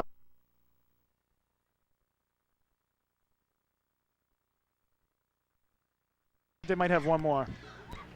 I'm sure they'll use it after this play if they have it. I'm surprised because they had a 10 or 15 seconds where they could have got up to the ball and called a play. Surprised they would have called that timeout because the time does stop when the chains move. All right, 1st and 10 now at the 42. Tigers have Carey moving in motion. Looks like into the slot, looking to throw his Halloran, They fake the short one. They go down deep. Oh, it's tipped away. Picked off by the Green Wave. Tipped by Bowser. And the Green Wave intercept the ball. That was Crowley with a beautiful diving grab after Bowser swatted it out of the air. Bowser doing the old tip drilling. Crowley just diving for it. And now with 21 seconds remaining. I say don't sit on it. I say go to Greg Anderson long. See what you can do. They were going to the junior Evan Donnelly. They were faking a short pass. The wide receiver on the near side was waving. They faked it, and it was intercepted by the Green Wave at the 21-yard line. No. So the Green Wave here, 1st and 10 now, 21 seconds to go. Looks like they're gonna down it now. I think they will. And they do. And that's going to be the end of the first half. So the Green Wave. Impressive first half for the Green Wave, Sean. Absolutely, Green Wave. And everyone's giving a big hand for the Green Wave. A tremendous first half of play, shutting out this very tough Tiger offense. 22 minutes defense to go. Comes to it. So an interception by Crowley with the help of his teammate Bowser stops another drive at the Abington 21. And the Green Wave go into the locker room happy and confident, but they know that this game is only half over, and the Tyngsborough Tigers will go in to regroup and see what they can do to try to shake up the Green Wave momentum. I do see Dave Ross is down on there. I don't know if he got dinged a little bit there. So I did say Tommy Dion looked like he was playing defensive end.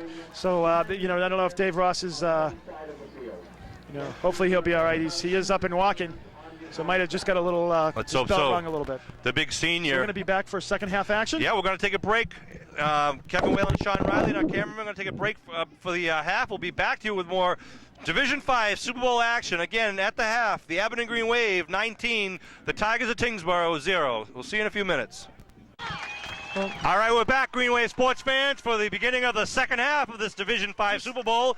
Hopefully you can hear the crowd on their feet here as the Green Wave team emerges from the locker room after an impressive first half of scoring and an equally impressive first half of defense. Just to recap, Abington won the toss and deferred and kicked off to the Tigers. They kicked it all the way down to the 10-yard line. Tigers could do nothing with it other than manage 2 yards on 3 plays. They had to punt the ball. Abington started their first drive at the Tigers' 47-yard line. They marched it downfield, capitalized with a 35-yard touchdown pass to Greg Anderson, number 28, one of our senior standouts. And that was a 47-yard drive, making it 7-0 with Crowley's PAT kick. The next possession by Tigers likewise resulted in a punt, and Abington's first play from their own 43 was picked off. The pass was picked off by the Tigers. The Tigers then marched it downfield, but they were stopped and gave the ball back to Abington on a fourth down play at the Abington 38. Abington then turns around and marches it downfield at the end of the first quarter and into the second quarter. Capitalized that drive with a 31-yard touchdown run to Adam Bowser. That was a 62-yard drive, and Abington was on the board once again. The kick was blocked, making it 13-0. The Tigers then take the ball at their own 32 in the next possession, march all the way downfield into the red zone, but they were picked off. They were on the Abington 10-yard line by Bill Junkins, number 41, who ran the ball on the far sideline all the way down to the 8-yard line with some nice downfield blocking with his teammates. And then Abington capitalized on that just a few plays later with a 1-yard touchdown rush by number 85, Ben Melville, with only a minute and 50 seconds left to go in the second quarter. That was just an 8-yard drive. The pass attempt was no good, and it made it 19-0.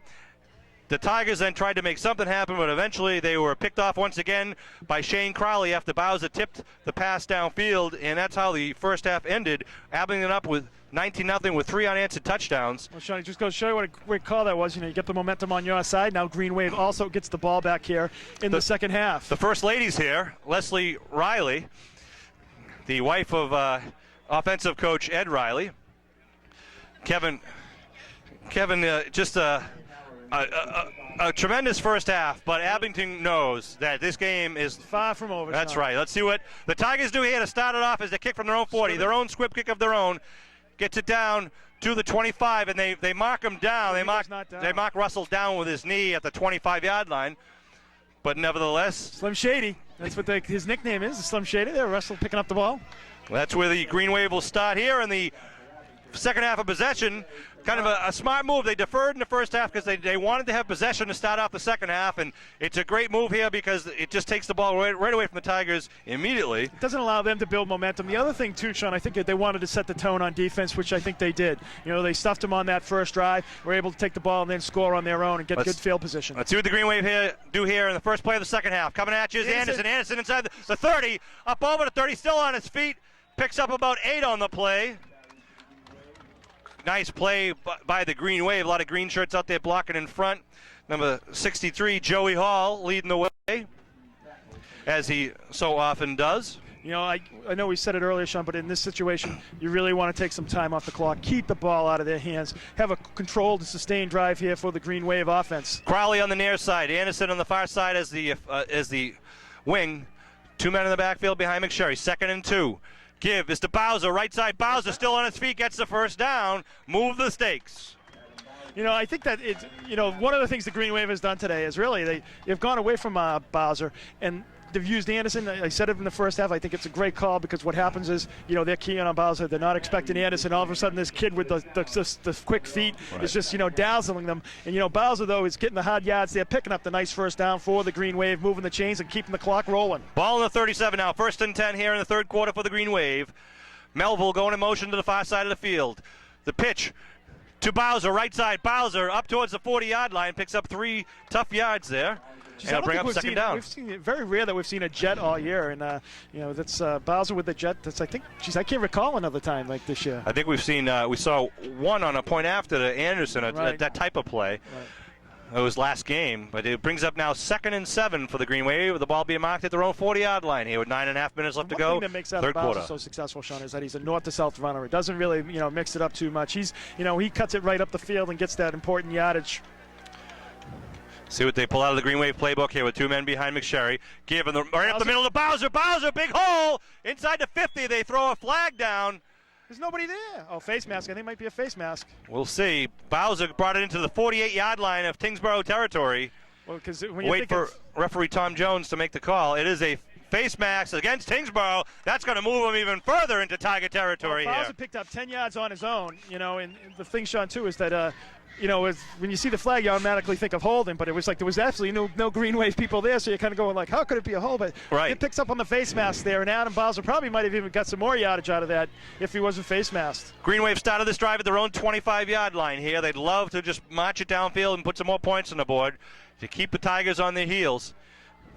McSherry give in the middle again to Bowser. There was whistles being blown at the snap by the far side line judge. It looks like they're going to call it some type of motion or illegal procedure. And it is a motion penalty against the Green Wave, so it'll become 1st and 15. They'll move it back, I'm sure, to the 49-yard line. Just gives McSherry a little bit more to throw, that's all. Right, well, it's 1st and 15. I think the Green Wave will still keep the ball on the ground. Crowley going to line up on the far side with Anderson in the slot and Junkins on the near side wing. The clock! Give to Anderson coming to the near side in the tackle. Big hole. What a cuts move! it outside, shifts his hands, and gets it inside the 40. And then he's hit out of bounds. The whistle's blown. You've got to And they throw the flag as there was a late hit out of bounds. And a late flag, I might say. Yeah, Anderson was well out of bounds. The whistle had blown probably 3 or 4 seconds, and the Tyngsborough player still hit him. I mean, you got to stop when the whistle blows. I know that he was might have been still moving, but you got to stop when the whistle blows. Ball was out of bounds at the 38-yard line, but a personal foul. That doesn't negate, though. Anderson, what moves? I mean, the kid is just phenomenal. Not only did he turn, stop, start, he changed hands with the ball and keeps going. The ball now down on the 23-yard line. One of the things you could hear Coach Kelleher's talking about, and Chirokis was yelling, was what happened was the official didn't start the clock after the initial penalty there. He signaled, and it was a good 15, 20 seconds. Obviously the Green Wave wants to take time off the clock and doesn't want to give Tyngsborough, any more time than they need to. 1st and 10 on the 23. Just if we were down 19-0, we wouldn't be saying anything about it. But Russell on the near side wing. We got Crowley on the far side, out wide. Oh, motion on the right side. No problem there. That'll make it. We'll march ourselves back five yards. I was just noticing that Joey Howell's father just walked through the stands down towards the goal line. He's like kind of following the line of scrimmage. He's so excited he can't stay seated. Right. Went down there and getting a good view. Well, Tommy Hall, who was I believe was a former fullback for the Green Wave. Oh, really? The father of Joey Hall. What year did he graduate from? Early 70s? He was, I believe he was 80, 81. Yeah, I was 82. Oh. 2 men in the backfield for the Green Wave now, 1st and 15. Give to Anderson, left side. He's got to get around a few. Fumble? Was that a fumble? No, it was a flag. Upset at it. I think he's upset at the penalties against us, not the, of the quality of the call.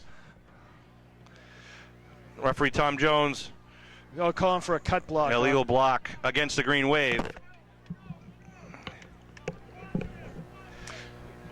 So we'll see what the Tigers do here. They're gonna take the penalty. That's a crackback block, and why they make that illegal is because you don't want anyone to get hurt. Right. And, when somebody's engaged, basically with another person, you can't take their legs out. So it's a 15-yarder. The Green Wave got to get down to the 13 for a first down. They're going to start this from the 43. So it's 1st and 30 for the Green Wave offense. But you get the sense that it doesn't really hurt their confidence whatsoever. You really do, Sean. I mean, this team has a quiet confidence about them that is so impressive, and I agree with you. I think they're going to still just do what they do. Anderson out wide right, Crowley out wide to the near side left.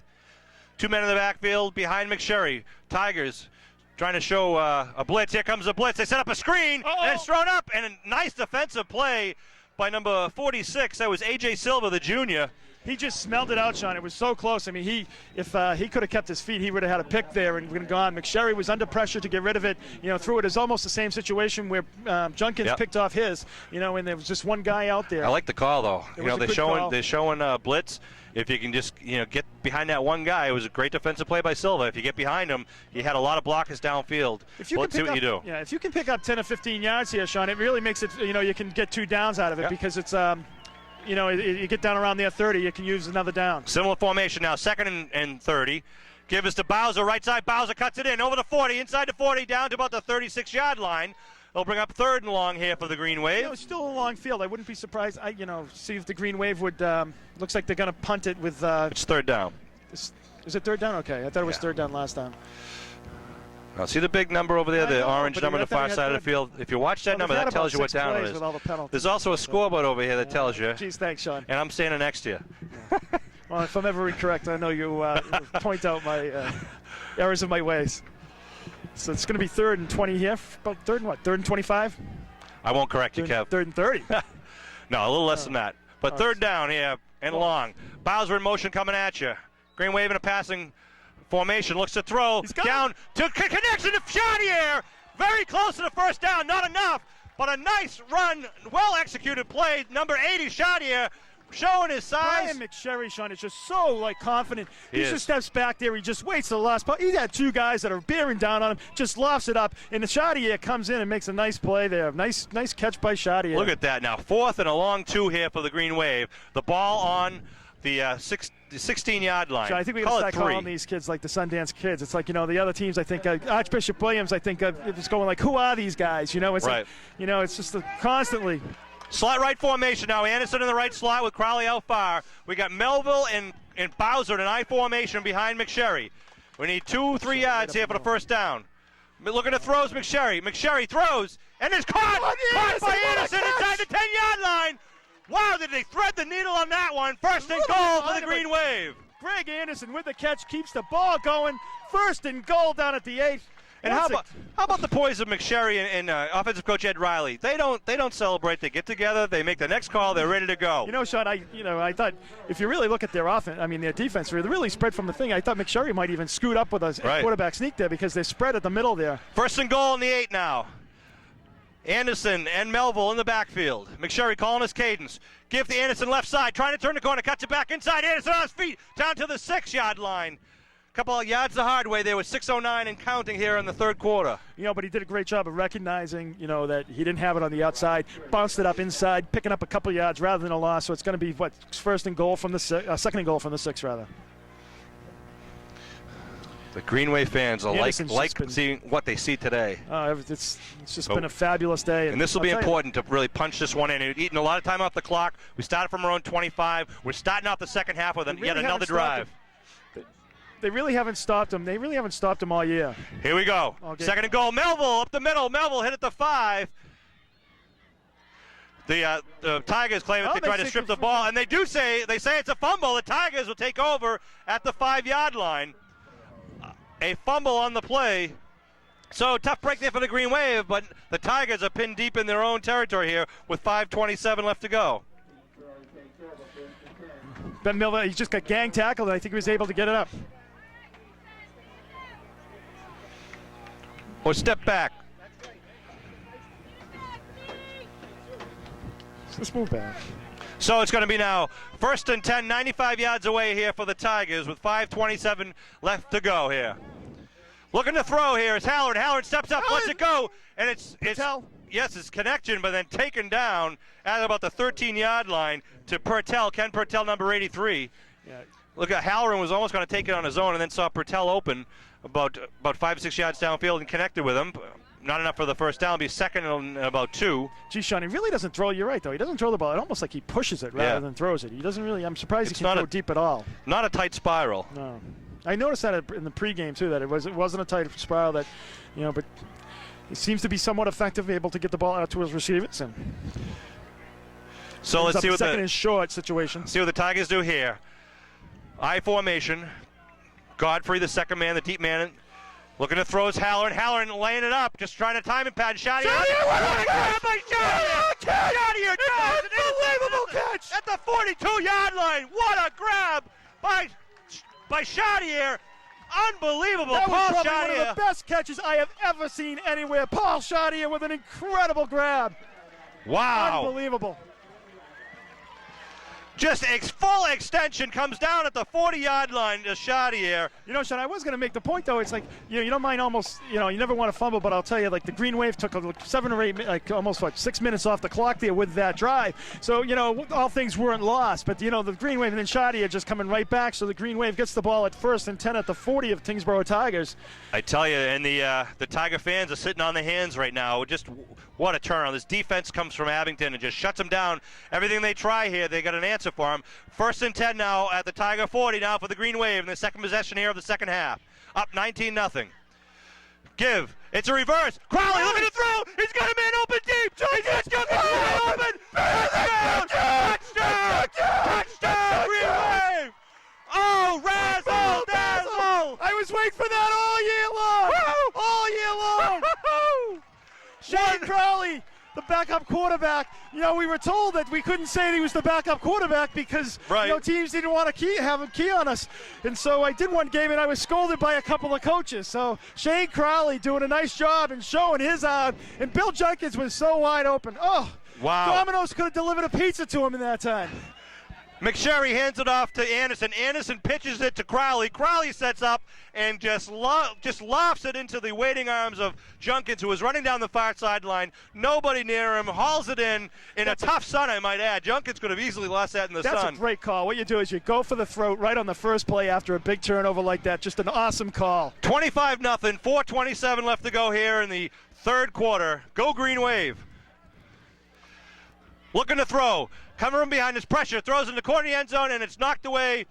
A good attempt there, but it falls incomplete. But nevertheless, the Green Wave are on the board once again, 25-0.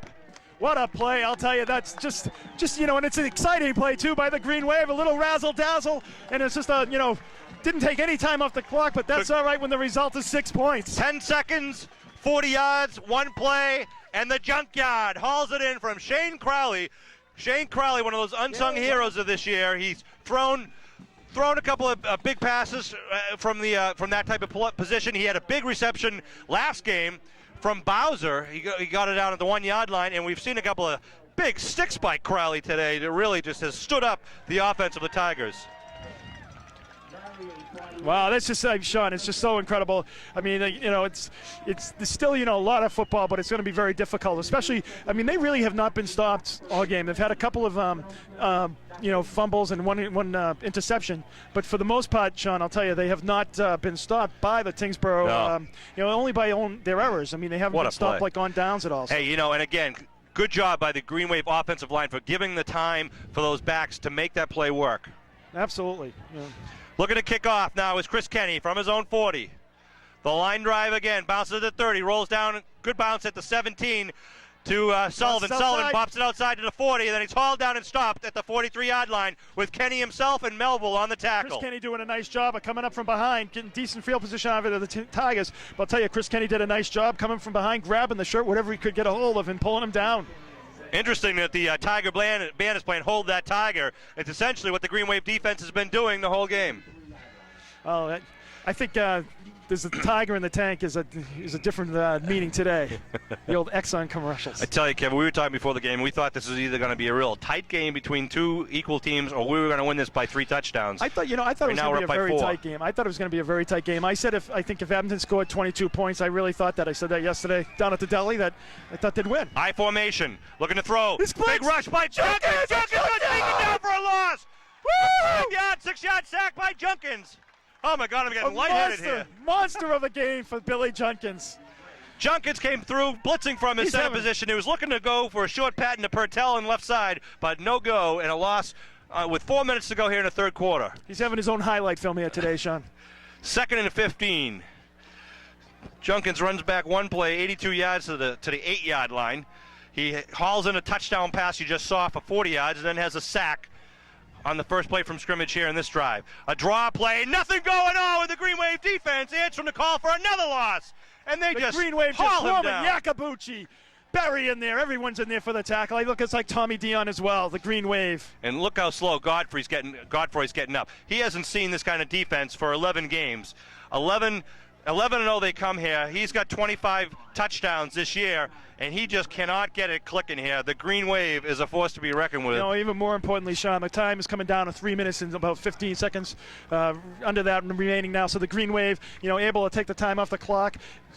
3 men in the backfield looking to throw a quick short pass again. It's a pitch. There's a looking pitch, but they're ready for it, and they stop him well short of the first down. It'll bring up 9 yards to go here. It's like Bowser knew that was coming. Bowser kind of stayed off, made him make the catch, but stayed back, making sure, they knew that was coming. They snuffed it out. It is still going to be 3rd and about 9 here for the Tigers. That was a touchdown play in their playoff game, but nothing going here. It's 4th and about 8, they'll call it. Good discipline, good coaching. They were ready for it. They saw it, and they just... they picked up, about 10 yards on the play, but the Green Wave doing a nice job. 2:59 left here on the scoreboard clock in the third quarter. Down. Abington up 25-zip, 4th and 8. Long 8. For the Tigers. I think, obviously they have to go. I don't see how they can punt this ball. I mean, they definitely have to go for it. They don't have, I formation with a slot right. Halloran, the senior quarterback, fading bastard pass, looking into a tough sun, throwing a quick short pass. Bowser! Bowser on the coverage with Spalding. Their intended receiver was number 89, Evan Donnelly, but nothing happened. Oh, there is a flag on the far side. Offsides.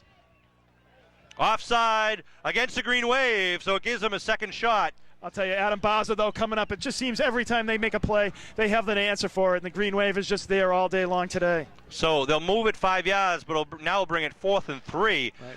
Well, Tigers get a big break here, but they still got to prove themselves. That's a huge break. It's going to be 4th and a long 3 for the Tigers. But, Sean, I think that puts it into a running situation now where they can give the ball to Godfrey or Sullivan, and let's see if they can bounce them outside. But one thing I'll tell you, the momentum is definitely for the Green Wave side. I mean, we saw when they tried to block, when they tried to run earlier. I mean, the Green Wave was just all over them. Let's see what they do. They got 3 men lining up in the backfield, wideouts to both sides, and they're going to call a timeout. They don't like what they see for the Green Wave defense, which has probably been their opinion much of this game. I'll tell you, the Green Wave defense has just been phenomenal. I mean, Bowser just coming up and making that play. And, that's the thing. It's not about, always making the big play. It's like that was like a finesse play. He came in, was able to just reach up and tip it away from the receiver, doing a nice job there. And if you can see the shadows in the field, the sun is in the eyes of the quarterback, Halloran, as he's looking towards the near side of the field. It might be interesting to see how that situation develops as we get towards the end of the game. We got 2:53 left here in the third quarter clock. 4th and 3. That sun didn't bother Billy Junkins when he was looking at it for that touchdown pass. That was my biggest fear because Junkins was all alone, but the sun was staring right at him. Just a great job by the Green Wave offense. A very well executed trick play. Slot right formation now. 2 men in the backfield. Halloran running the option play here. They pitch it. Godfrey is just nailed by Spalding, and then Godfrey steps out of bounds at about the 41. Was that no? It was Crowley again. Crowley nailed Halloran. Whew. Right after he pitched the ball. It does get the first down. Like you said, Sean, I mean, that's what the defense, and that's, we were talking about how penalties, can hurt you, and there's a good example. I mean, obviously this game with a 25-point lead, it's a little different, but if it was a tight game, that could have been the game breaker. Well, I tell you, they started this drive at their own 43, and if you remember, they went backwards first with a sack and a loss on a play, but then the penalty helped keep them in when they had a second shot at 4th down, so they still have this drive alive. Slot left formation now, 2 men in the backfield. Harlan calling his cadence, looking to throw, big rush. He's got some room to run. Cocks it back, now throws it again downfield, into the middle, and it's completed. He really just kind of heaved it, and it fell down, luckily, to the only Tiger in the area, but it's a completion down at the 18-yard line. The first big completion of the game for the Tigers. Well, the Green Wave is really playing more of a zone, and they want to give up that big play, so they're keeping everybody in front of them, Sean, making sure they take time off the clock. So it's going to be easier to throw some, throw those types of passes. Usually there's a little more help out underneath, but I think when they spread the field down about 20 yards, that help gets spread out a little bit. It looked like Halloran had to throw all 170 pounds of his body into that thing. So let's see here. I formation, 1st and 10, pitch to right side. Looking for Godfrey. Godfrey puts on the jet, and then hit at the line. Crowley, once again. It was Crowley. Unbelievable the way he hits people. And he's getting up a little slow, but what a hit. He just he just throws his whole body at it. Jeez. You could hear that. Whew. Ouch. 2nd and about 6 here. Call it 5 for the Tigers with 2 minutes to go here in the third quarter. Ball marked at the 13-yard line, I should say. Wideouts to both sides. Carey on the near side. Pitch to Godfrey. Looking, trying to make it around the corner. Big rush.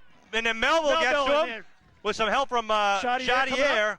Runs him out at about the line of scrimmage. Will bring up a 3rd down for the Tigers here in the red zone. Is it out of bounds? So minute 41 remaining, Sean, in his third quarter. Want to thank the Green Wave Boosters and Abington Athletic Director Jeff Kent for all their help throughout this year, and of course the Abington Ale House and Abington Old Town Real Estate for all of their support and donations to the Green Wave football and Boosters programs throughout this year. You know, Sean, without the boosters, like, this team wouldn't be as successful either with soccer or all the other sports as well. They do so much good work for the kids in town. Third and let's call it 6 here. Fake the pitch, looking to throw. Halloran going to the end zone, gets it up, and it's knocked away. A nice offensive play by the Green Wave. Greg Anderson going up with the intended receiver at the goal line, and it brings up 4th down and 6. You know, ball Anderson marked did a nice inside the job, 15. Sean. He was right there. The thing is, you know, the officials are going to let you go if you're going for the ball like he was. You know, they're going to give you a little bit of latitude there when you're going after him, a little bumping and shoving. Anderson going for the ball, going up right there with the receiver, did a nice job knocking the ball away. 1:24 left here, third quarter clock. Abington up 25-0. 4th and 6. The Tigers desperately need a first down or a score here, and the Green Wave would love to just pull the wind out of their sails once more. 2 men in the backfield near Halloran to protect them. Looking to throw. Look at the inside. Big rush. He gets as he lets it go. Bowser just nailed Halloran from behind. Oh, and Halloran has never seen such punishment in any of the previous 11 games. And the Green Wave takes over on downs at the 14-yard line. I think that was the third strike. He's been whacked like 3 or 4 times, just drilled in the back, and that one by Bowser really hurt. I wish you could really hear the Green Wave fans here. We're standing behind them, but just a huge crowd here by the Green Wave. It's got to be a good 5,000-6,000 people over here, Sean. It's a big crowd. So Abington at their own 14 here with 1:18 left in the third quarter will start their next possession of downs. As you remember, the last one was thwarted by an interception. Well, actually, the last one was a 40-yard touchdown pass in one play. Give coming at you is Anderson. Anderson left tackle, spreads it outside, gets it up over the 15 to about the 17. Pick up about 3 on the play. Bring up 2nd and 7. Cole Barrett getting up a little gingerly there. He's leading the blockers there. A lot of Green Wave alumni and parents here in the stands. Having some fun today. Right. It's a good day. Rooting and hollering for the Green Wave. We get down to less than 1 minute to go in the third quarter. Green Wave up 25-zip. The Tigers look tired. They really do, Sean. I mean, even coming out at halftime, you could see, you know, walking out, it's just they look tired. Chaudier is the wide receiver on the near side. 2 men in the backfield with McSherry calling his cadence. 2nd down. Tigers faking blitz, showing blitz. Come with the blitz. Gives up the middle to Bowser, goes right by the blitz and gets it over the 20-yard line to the 22. Will be just short of the first down. Bring 3rd and short here for the Green Wave as we count down under 30 seconds here in the third quarter. That may be the last play. You know, one of the things that the Tigers are doing there and almost allowed Bowser to break that was that they're just going for the ball here, trying to grab the ball rather than tackling, you know, because they need a big turnover to get anything going at all. And the Green Wave will go to the sidelines for the third quarter break here, and the Abington fans get up on their feet to celebrate the Green Wave success thus far. At the end of the third quarter, Abington up 25-0 over it looks like they're already a defeated Tiger team. They're really dejected over there, and the fans are quiet. And Kevin, I had a good feeling coming into this game. I didn't want to be too overconfident, but we have yet to see a team that could manhandle this Abington offensive line or could handle the multiple threats that the offensive has with the multiple backs of Anderson and Spalding and Bowser. And then you get the throwing threat of McSherry to Crowley, and we've seen him throw into Chaudier today, into Junkins. I mean, how do you stop these guys? You know, the amazing thing, Sean, you know, you look at all the statistics for the statewide thing, and it's like, you know, you see all these different teams up front. You know, you don't see any Abington guys there. It's because they have such depth. I mean, you look at, like, you know, not only the offensive, you know, the backfield, but, you know, you look at the defensive backfield. I mean, it's a Green Wave coaching staff getting the fans up. It's not 11 guys going both ways. You've got like about 20 kids. You got about 20 kids that are playing here on a regular basis, in and out, and it's, you know, and that's what makes the difference. You know, it's like they have a lot of depth, and there's really not a drop off from one player to another. I don't know. Well, you can't feel it at home, but the stands are shaking up here, fans, as the fans are kicking the stands, and you probably heard the. Yeah, this is just a great moment for the kids. You know, the nice thing is, hopefully, you know, they'll be able to get a little bit of a drive here, and they'll be able to enjoy it. 3rd and 2 with Bowser and Anderson in the backfield. Here comes Russell in motion. Give us to Bowser. First down, Bowser. Bowser gets about 4 or 5 in the play. Bring up 1st and 10 for the Green Wave. You know, it'll be interesting, Sean. A lot of these kids will be their last football game, and what a football game to play in as your last game. The Super Bowl, you know, being champions of the Super Bowl, it's just a wonderful thing for the Green Wave. Many of these kids, I think, more than any other class, probably will have many kids go on and play college football. Yep. Cutter and Melville go in for the Green Wave. McSherry comes in with the next play to begin this fresh set of downs. 1st and 10 with the ball on the 27-yard line. McSherry looking over the defense, calling his cadence. Give to Bowser near side. Bowser cuts it upfield over 35, up to the 38-yard line. First down, Adam Bowser and company. There was a holding penalty. Oh, yeah, flag back into 32. Oh, it's that illegal block again against Abington, and tough break there. Good run there by Bowser. Very good run. I mean, he's just so smooth as far as running, cutting back, cutting it upfield, making sure he gets the maximum amount of yardage out of every carry, doing a nice job. This is like nothing the Tigers have experienced. They've been averaging 34.5 points a game on offense, giving up only about 12.5 points a game for the 11 games this season. Their last loss was the Super Bowl last year. Sean, just looking over, I was going on the website. I was going on the web and looked at Lowell Sun like every and every game, just seeing what they played. And I wasn't really concerned about the offense. I thought they would score because other teams have scored against them. What I was concerned about was whether they were really going to be able to contain the Tyngsborough, Godfrey and Sullivan. 1st and 19. McSherry with a counter back to Anderson. Anderson caught behind the line of scrimmage zone, will be taken down for a loss. Bring up 2nd and long for the Green Wave here in the 4th quarter with 10 minutes to go and counting. Green Wave with 4 unanswered touchdowns. The last one being a 40-yard touchdown pass. A little razzle-dazzle play where they handed off the ball to Anderson coming in motion, who then pitched it back to Shane Crowley coming back the other way. Crowley pulled up and popped and threw it downfield for a 40-yard connection to the big tight end Billy Junkins, who was all alone standing just outside the end zone, that's just tiptoed in to put up the 4th touchdown of the game for the Green Wave. And that's where we stand 25-0 here. Well, the Green Wave, obviously, they really want to keep the clock moving, but they also want to control the ball. So Russell in motion. McSherry fakes pass, throws draw, and the ball's loose, and it looks like the Tigers. Oh, wait a minute. Tigers had it. They had it, but Tommy Dion was in there. It looks like the Tigers do have it, though. Dion had a, unless they're going to, it is a Tiger ball deep inside Green Wave territory here, about the 12-yard line, so it could be a break the Tigers need to give a little bit of spunk. They really do. They need a break there, but the Green Wave really, with 9:15 remaining, obviously it would be very difficult for the Tigers to come back, but it's not unheard of. They do have an explosive offense. It's not over yet, so the Green Wave really, I think, has to take care of business next time they do get the ball, Sean. Hopefully they'll make a big stand here on defense. So 9:15 here in the 4th quarter. Ball's on the 13-yard line, they call it. Oh, fumble! Look at that play! Look at that! Tommy Dion tackles the quarterback and then reaches his bear claw out and just brings the ball in to take possession right back. The Tigers can't make it happen, and Dion stops their offense. Coming up big there, the Green Wave doing a nice job. They contained him there. He was looking, I think, to pitch the ball because he was contained, and as he was fumbling around for the ball, he just dropped it, and they were there for the Green Wave was there for the big play.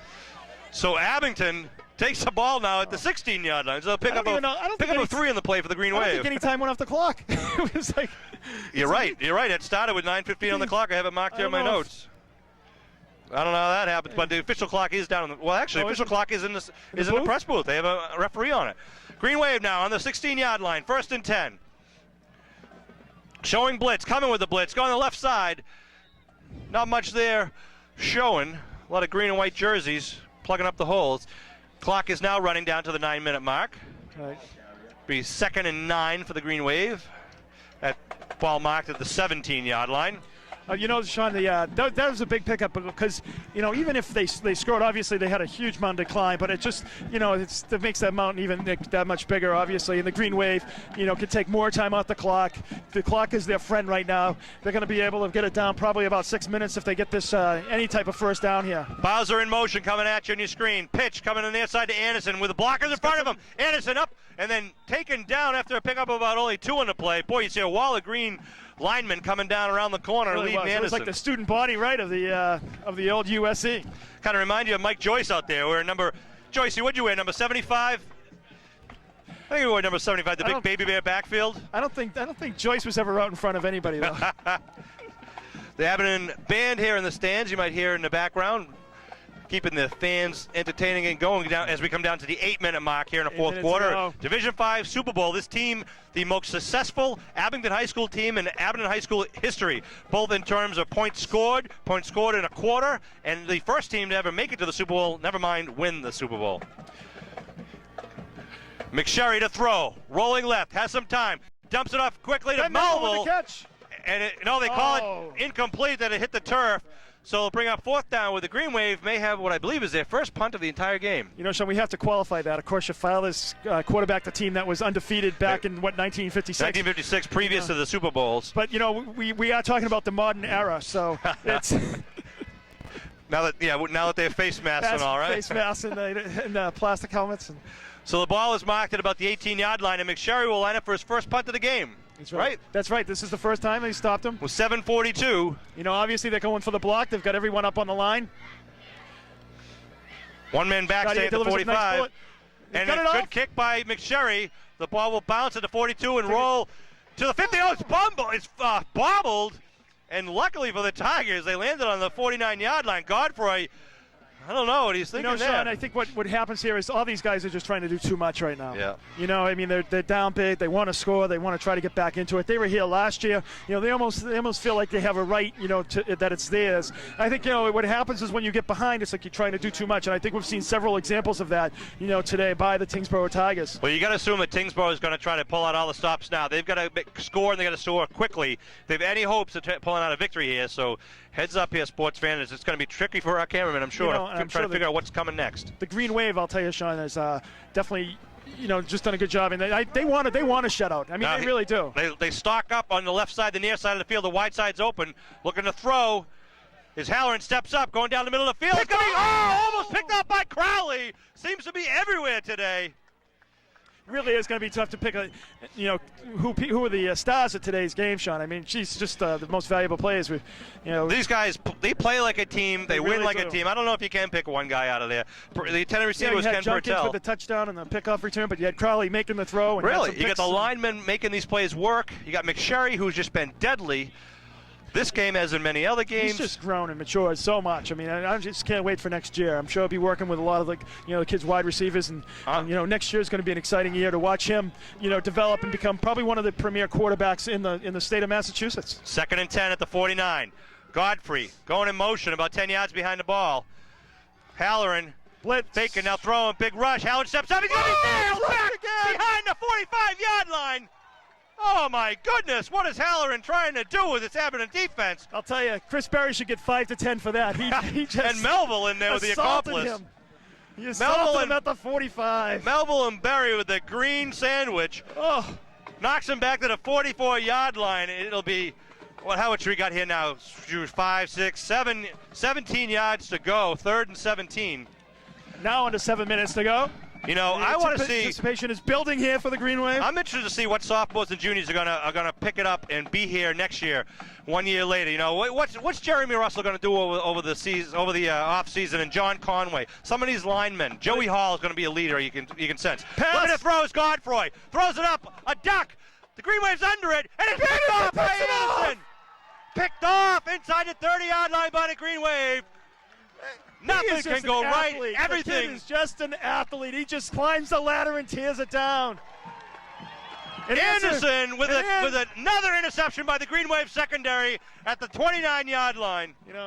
Chris Berry right there. The pressure, though, was very good. The Green Wave doing a good job, on the defensive line, getting pressure on the Tyngsborough Tigers. 6.5 minutes to go in this Super Bowl. Sean, at some point, we're saying how all the bounces just seem to go with the Green. At some point, it's like they're just that good. And I think the Green Wave is just that good. They are not having lucky victories. These guys are beating people. 1st and 10 at the 29. The junior, McSherry, gives to the senior, Bowser. Bowser jumping over tacklers, gets it up to the 35-yard line. Pickup of 6 on the play by Adam Bowser. So Adam Bowser doing a nice job of just, getting that yardage, getting that, 6 yards on that first down. So it's going to make it, 2nd and 4, and just keeping the clock moving here, coming down under 6 minutes remaining in the game. You're right. Guys like Spalding and Bowser and Anderson, when they give you those 6-7 yards in that first play, it just opens up your offense so really much, does. and the defense can't predict what's coming next. Sean, it's kind of appropriate for me. I came to my first high school football game of the year here, BC High in Brockton, and here in the last year, and this one was much more enjoyable for me, I'll tell you that. Melville and Anderson in the backfield behind McSherry. Calling his cadence, needs 4 for a first. Give to Anderson, left side. Anderson has a lot of guys meeting him at the line of scrimmage, I should say. Pickup of maybe 1. We'll see where they mark him. I'll tell you, Sean, one of the things, and we were talking about, I don't know if we said on here, a guy that's fast like Anderson and quick like Anderson, turf makes you that much faster. You get a better footing on the ground, and I'll tell you, he is just flying out there today. It's almost like he's at another level than everybody else there as far as speed. Making those moves down the line and stuff. It's like they just, they're watching him, and it's like they couldn't even. The touchdown got called back. The defense didn't know how to get to him, and you remember his 74-yard kickoff return at the Archbishop Williams playoff game, which is another nail in the coffin for the Bishops, as we said. 5 minutes. My mother said it's a good because I wouldn't want to be a cop trying to chase him. 5 minutes to go here in Division 5 Super Bowl 2002. 25-0 Abington lead. Slot left formation. McSherry calling his cadence. Give right side. Look at the blocking in there. Billy Corey Taylor and Junkins. Unbelievable. Yeah, they're still keeping at it, still this late in the game. 4th and 1 for the Green Wave. Anderson, the fans are yelling for them to go for it. They don't want to punt it to these guys. Crowley down there wants them to go for it, but what do you do? 4.5 minutes to go. They want to take time off the clock. I think, Kevin, what you do is let the clock run down as much as you can, take the penalty, and then kick it. The ball, right. 4th and 1 at the 38-yard line. Oh, is Chaudier in? I don't know if Chaudier is in or not. He's the long snapper, so that would be an indication that they're going for it. Looks like they are going for it. 4 minutes, 10 seconds and counting. The Green Wave lines up at the line of scrimmage. They might just try to draw him off sides. That's right. 4th and 1. They give it left side. First down for the Green Wave. Unbelievable. And there's a flag thrown. Joey Hall there. And that's what this team is all about. Just a great move by Joey Hall. The whistle blows. That's the kid starts getting up in his face with his hands.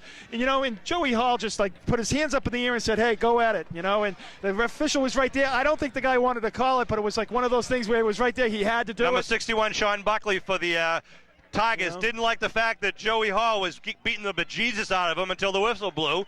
And he wanted to go after Joey Hall, and Joey Hall said, hey, this is how we play Green Wave football. That's the difference. A team like the Green Wave, that's good discipline, good coaching. You don't get into any trouble like that. And that's what just an awesome job of coaching and an awesome job of self-control by Joe Hall there. Only moves the Tigers back now with 4 minutes and counting till the celebration in Green Wave land. The ball marked at the 44-yard line. 1st and 10. Abington has shut out the Tigers every thus big far. game they seem to throw a shutout, Sean. Cohasset. McSherry, give left side. Anderson hitting the backfield and will be taken down for a loss. One of the few losses thus far. Bring a second and long for the Green Wave. 3:30, and the countdown is beginning here for the Green Wave. We're going to get an eye on the Gatorade buckets to see how they're looking there. And we're going to just let you viewers at home and just remind ourselves and the cameraman that when the time ticks down, we're going to try to get off the air as quick as we can to try to get our camera and crew down on the field so we can see the presentation of the Division 5 Super Bowl trophy. And then if you stick around, we'll be hopefully getting you some videotape of the post-game celebration. We're having a reception at the Frollo School to welcome the team home. 2nd and 13 for the Green Wave. McSherry, give to Bowser. Bowser on his feet. Bowser still moving. Gets it down to about the 40-yard line. Bring up 3rd down for the Green Wave. It's a penalty flag. It is. Over on the other side of the field. Bowser, that's the thing, he's the guy that just moves the chains, and, it's one of how they, Spalding and they all complement so much. They're all different type runners. You've got Bowser, who just seems to be the power guy, who follows his blockers, makes the right cuts. You've got Anderson, who's the speed guy, kind of making the spectacular moves. And, and Spalding's kind of in between there. We haven't seen him today, obviously. He's done a great job on defense for us, but, Kevin Spalding with a little injury there. But, it's been so enjoyable to watch, and it's just fun, because Spalding himself has some great spin moves as well. Sean Riley and Kevin Whalen bringing you this Adelphia Cable Green Wave football action. We're put together by all volunteers. Got to thank our cameramen. We got Mike Russell and Steve Melville, Bill Davis up top, and also Steve Hitchcock helping us out with all these games. Without those guys, you would not be able to watch these games, and we really appreciate all their help throughout the entire season. Kevin, I know I can speak for both of us. It's been quite a pleasure, just an exciting thing to do for us of all of these games. You know what, Sean? Like right now, you look down there and they're getting the second team in ready to go. Yep. You know, and that's what we were talking about. You know, are those kids going to be in the weight room? You know, when you were playing a Super Bowl like this, I mean, it makes you really want to be in the weight room. It makes you want to work. 2nd and 18, 2:10 left on the clock and counting. McSherry calling his cadence, the junior quarterback. Give left side, big hole left side. Pick up of about 5 on the play.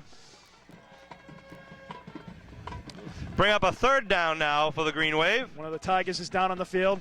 Well, let's hope he's okay. It wouldn't be a good way to end the season here with an injury.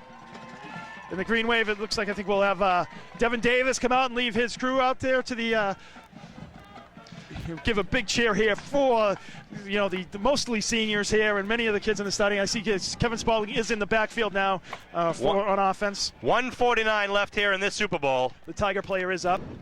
And walking off. off. Got stuck in the back, and it looks like number 20, Brian Cashman. It's going to be a long ride home for the Tigers to Tyngsborough. I'll tell you that much. At least they brought the coach bus. I know.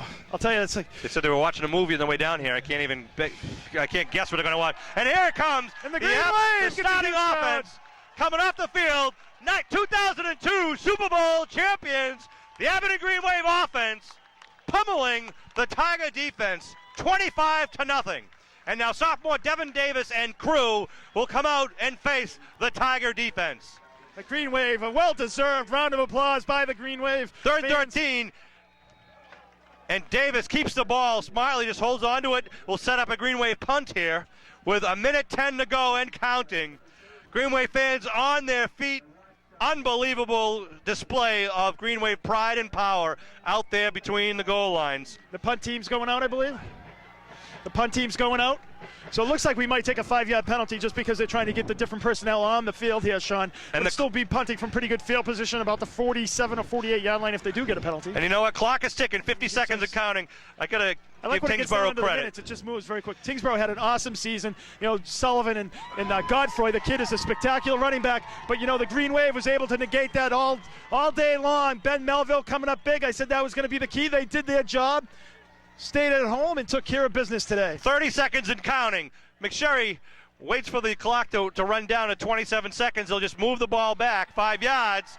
They take as much time off the clock as they just can. Getting the Gatorade dunk in the Green Wave. Coach Jim Kelleher, the coach of the 2002 Super Bowl champions, going to be enjoying this evening, this season, this year. What a tremendous well-deserved. show. I'll tell you, the perseverance. The perseverance by Coach Keller, 29 years, and he's 1 for 1 in Super Bowl games. Look at this. They're bringing in Hoffman to kick here. McSherry coming out to take a breather with 27 seconds left to go. Tigers going for a block. Nice snap. Here's a big rush. He got it off. Oh, they're not going to throw the flag. They throw the flag. They do, but roughing the kicker. He doesn't want to throw the flag, obviously, but, in that situation, you got to. I mean, he just got crushed. Dan Hoffman got crushed. I don't know how he got it off. It was like three guys. It was a good thing actually Hoffman was out there and wasn't McSherry, because Hoffman's a big boy. I think that's why they did do it. Not that, Dan Hoffman's expendable, but, Brian McSherry's had a great season, been out there, and Dan Hoffman gets a kick for the Green Wave. Enjoying this. They have earned it. The Super Bowl champions, 2002. Shutting out the undefeated Tyngsborough Tigers, 25-0. It feels so good for Jim Kelleher. It's been a long time, and I'll tell you, congratulations, Coach. He's, 29 years of coaching and just done a fabulous job. This team is so well coached and just did a great job with them. All the coaches, from Steve Moore and Eddie Riley, Sean Whalen, Mark Chirokis, you have Robbie Poland down there. Tommy McIsaac, Sean Whalen. First and 10 for the Green Wave because of the penalty, which just another stab in the back to the Tigers. Davis, hands off. John Conway on his feet. Conway inside the 30. Oh, one more man to beat. We may have another touchdown. 10 seconds. 9. The Abington High School Green Wave are the 2002 Division V Super Bowl champions. Green Wave. Final score here high above the field, 25-0. The Green Wave will celebrate and we will let we're going to take a break and try to get down on the field with our comrades.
We're down here at the field right now, getting a couple of shots here. The Tyngsborough Tigers have had a hell of a year, 11-0.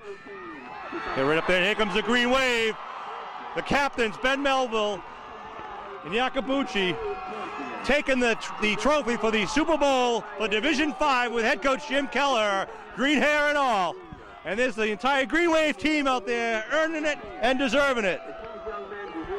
There they are, Super Bowl champions. I don't know if you can get a shot of the crowd with the sun there, but the fans are on their feet also enjoying this thrill. And we're going to, as this gets going, we're going to try to get a couple of words from a few guys. They're asking us to go to the sideline here because they're going to get another game. We'll see if we can get a few guys here. Moose, Yaka, no, Brian, hey Brian, McSherry, come here for a sec. Oh, they got him there. It's head coach Ed Riley.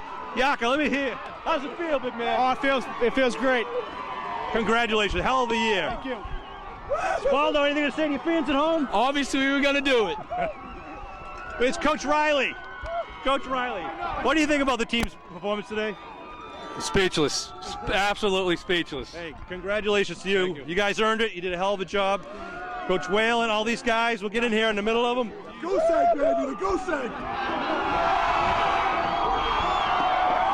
Look at the fans here. They love this Green Wave team. Adam Bowser, number 11, up on the bench, showing off the trophy. Adam, how you feel? Feel great. This is what we've been waiting for. We did it. Congratulations. Nice job out there. Anybody else? Cole Barrett, get over here. Say hello to your fans at home from cable. So, guys, how was it in there in the trenches? it wasn't bad. They were all right. They had a pretty good line. It was a good fight. Real good fight. You guys won the fight. Congratulations. Thank you. Nice job. They're going to get a quick picture here of the team. It would be a nice thing to see. Athletic Director Jeff Kent's here with us. Jeff, you got to be proud of Abington High School today. I'm just so proud of these guys. You know, they played so well, so hard all season. This started in August, and you know, they just been a terrific group. They play so hard and so well. You know, and there's been absolutely they've just behaved well. They've handled themselves well. There were nothing chippy, no hot dogging. They're just tough football players. They are truly now the ambassadors of Abington here as the Super Bowl champions, and they are a bunch of quality guys. They're not showboats, they're not cocky, they're just good. I agree. I'm very, very proud of them. Our coaching staff has been just awesome. I'm proud of those guys so much. I mean, they've really done this stuff. And congratulations to you, Coach and Athletic Director, for a very successful Green Wave program under your tutelage. We're going to try to get a few more words from some of these guys after they break this nice little formation. See Cole Barrett down the line in front. I mean, there's so many guys here that you don't know who's the best. There's Coach Keller getting in the middle there. Unbelievable display of offensive power and defensive prowess. Kevin Whalen's with me. And Brendan Merrick there with the Holy Cross t-shirt. The Water Boy is the future Super Bowl champion of, 2012 or so. It's a nice job by the Green Wave. Here they are, all enjoying themselves over here. You can step this way, Steve, if you like. You need some room. I'm with you. Shane Crowley had a heck of a game wearing number 22 over on the far side there. Just unbelievable. Get right in there wherever you need. Lane Keller trying to get a picture here of this very happy crowd. Down here on the field, as you can see maybe behind him, you got another game getting ready to play, so we'll be in and out of here in just a few minutes, but they're doing a little rehearsal here for a...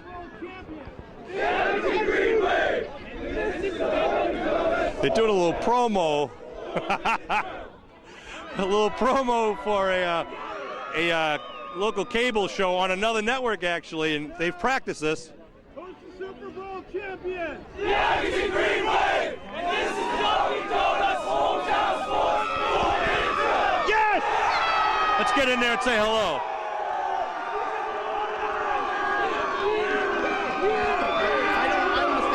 I want to say hi to Shane Crowley. Shane, hell of a game. Yep, you got to be happy. Oh, fucking so excited right now. Go put that on. Sorry, just win. Hey, congratulations. A couple of big plays by you. Yep. Nice throw. Yeah.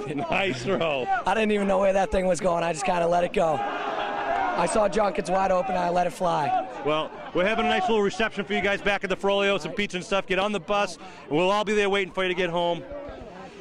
Congratulations to the Abington High School football team, all of them. There is no one guy here. They've done it as a team that they've done all year. See you back for a little party at the Frollo Gym. I don't know if you're aware about it. We got pizza. Everybody's coming. Get in the bus. We're going to meet you all back there.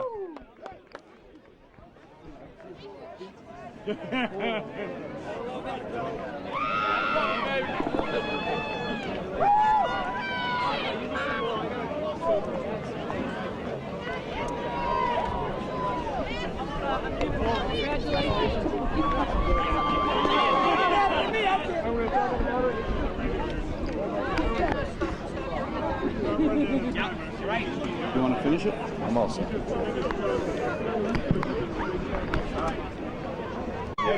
Hey, this is not on camera, right? Oh. Little dad, little rally the junk. I'm screaming, it was awesome. Jesus. You won't?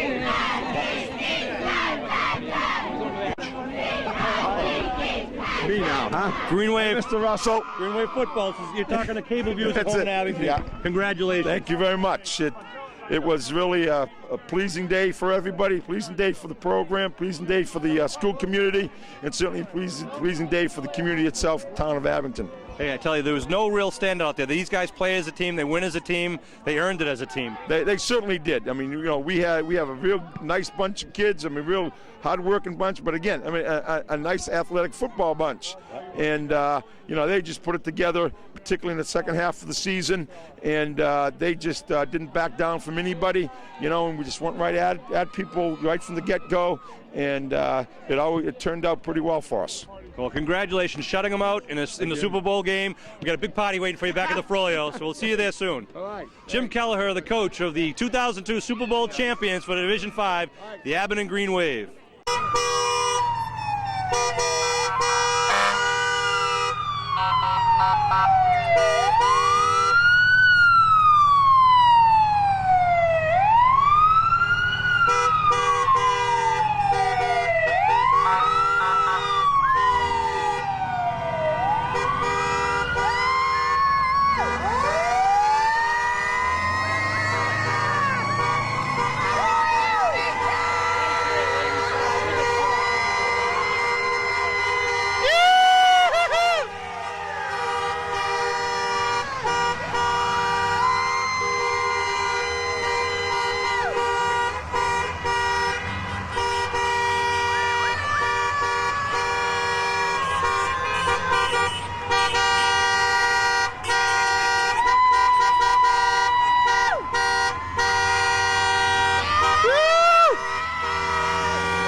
Go ahead, Dubba.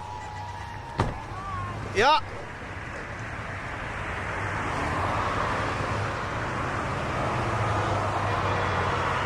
Yeah.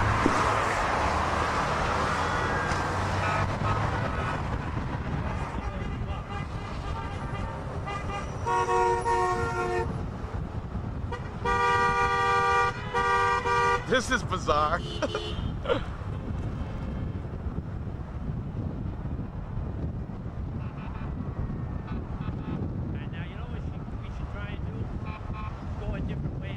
All right, well.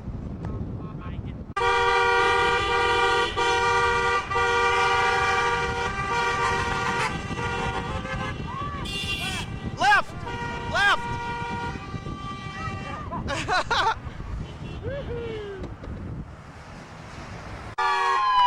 All right!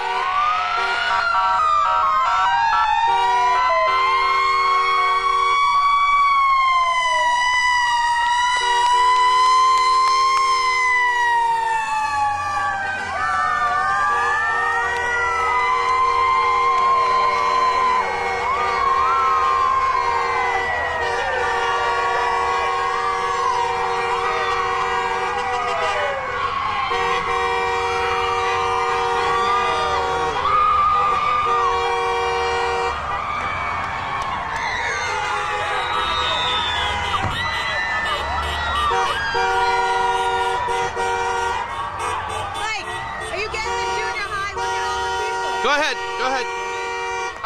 Oh, the cheerleaders.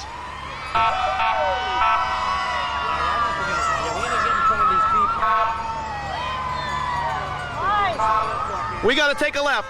On. All right, we're here. Come up on the stand. Come up on the thing. Well, you can see the team, the fans from Abington welcome home the game, the team right now.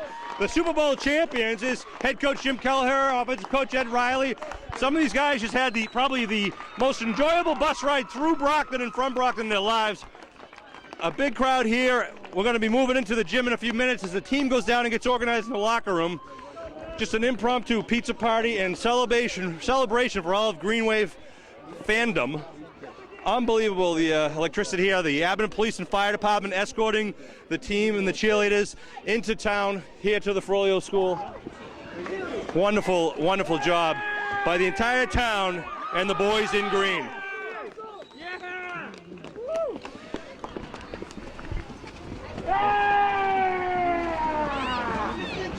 A 25-0 thrashing of the previously undefeated Tigers from Tyngsborough, who have perhaps the longest ride home to the New Hampshire border that they've ever had to endure. Family members, friends, and alumni alike filing in to the Frollo School gym, where we're going to have a reception for this Green Wave Super Bowl championship team. Unbelievable, sports fans. The pride of Abington is just overflowing as the fans are still arriving here from the Brockton game.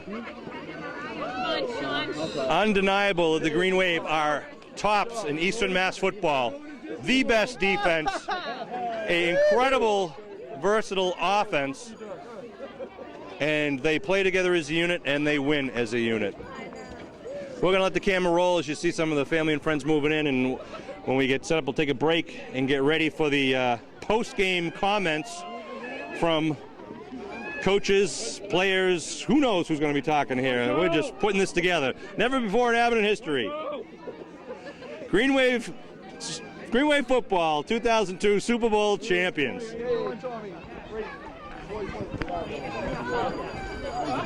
Oh, you're lucky you're so close. I'd had you.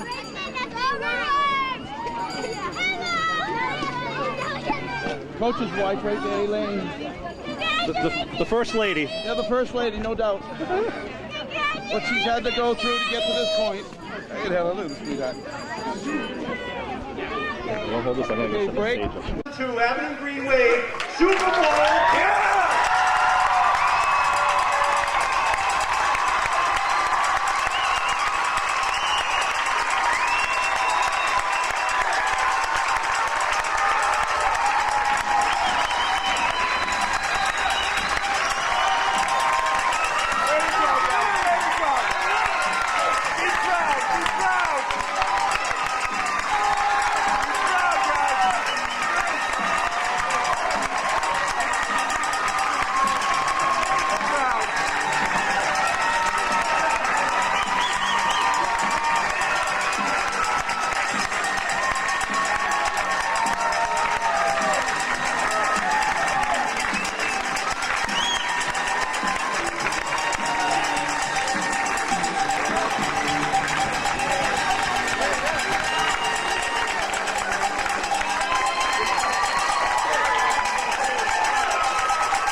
champion speaks for itself. The fact that on the field we played with such class, they pretty much typified that. They played hard, there was no baloney, there was no hot dogging, it was just great football, and you made us all very, very proud. Coaching staff, certainly this speaks volumes about you guys, about the work that put into this, and how well our team has done, how well they've handled themselves, and reflection upon you. And all of you Abington people there, obviously you've been greatly supportive all year of our athletes, and it's been just one terrific season. I'm very, very happy to have been associated here, and this is certainly a highlight of the 30-odd years I've been here already. I'd like to have, who's going to speak here next? Coach Kell, maybe?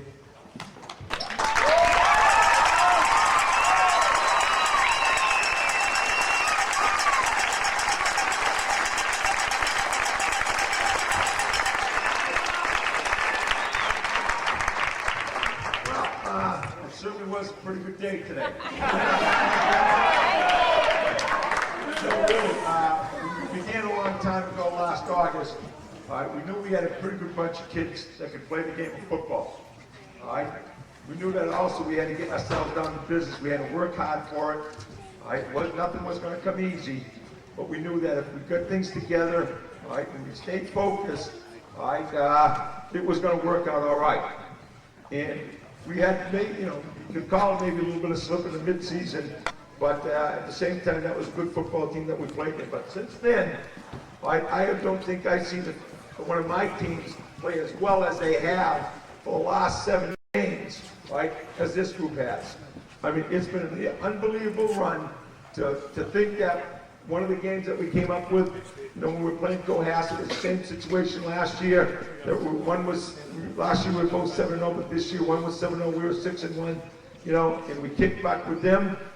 In the next game after that, we talk about Archbishop Williams, Whitman Hanson, certainly, the excitement and the thrill of winning the Whitman Hanson game, and then coming into the first playoff game ever, going against a team that was 10-0, and we're playing, we've got a pretty good record, but they're 10-0, and we really do put some pretty good damage against them. And now today, I mean, this is just absolutely exhilarating, and it's somewhat a little bit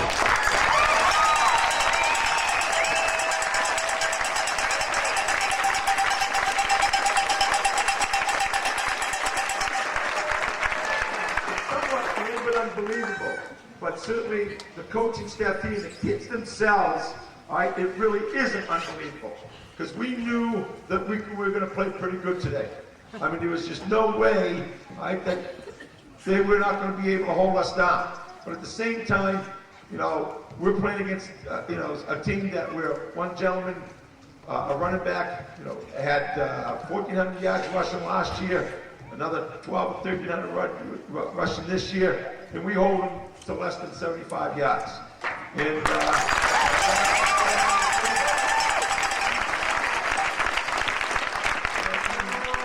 volumes and volumes and volumes, first of all, for the athletic ability that they have, but the work that they put into it. I mean, we spent a lot of time in the weight room, we spent a lot of time in practice, we spent a lot of time conditioning, and it paid off. It really has simply paid off. And to the parents out there, to the friends, to the fans, it was really exciting to see you guys there. We were fortunate to be at Brockton. I don't know why we'd be able to get there when at first we were going to be at Worcester, but it was really thrilling to be there and to be the marquee game today. And it will be something that we all remember for a long, long, long, long time. Congratulations, and let's have a good time and let's party all night.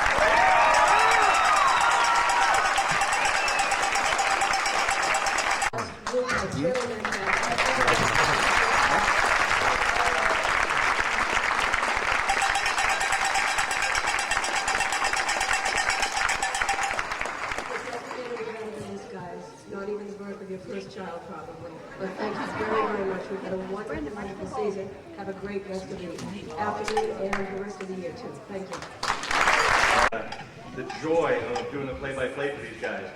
You guys made it very, very easy for us to get excited, if not too excited. For some of our play, we've had a couple of calls, people telling us to relax a little bit, but it's fantastic to watch you guys play. and we have kind of got a lot of kick out of all of the family members and even the team members who had their own superstitions, and you know, you had to do the same thing every game so you didn't screw up the mojo. Kevin and I had our own mojo. I've been wearing these green pants. So at least they might be. They're working. And Kevin and I have our own little T-shirt underneath that we had to wear, especially this game, for our little mojo. We just want to show it to you for a second. Out of high school.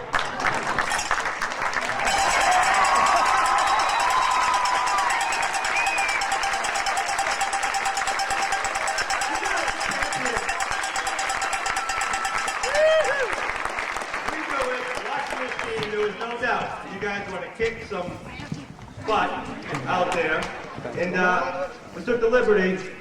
At this point, I got shirts I want to give to every coach, and we're going to let the team work with Johnny Graham from Graham Print. We're going to pick a shirt that you guys want to wear, or whatever it is you want to wear, in addition to your Super Bowl rings. And at this point,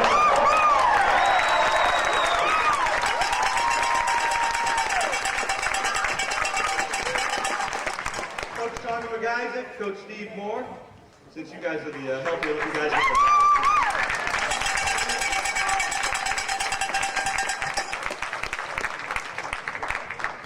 And just after this, I'm going to ask any of these coaches who want to say their 2 cents. Now's your chance. We distributed XL's Al Strondak and Mike Del Brasso from the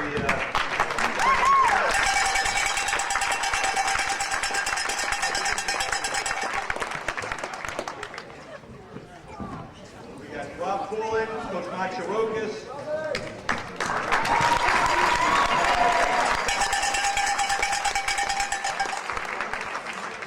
Coach Sean Whalen. Coach Eddie Riley.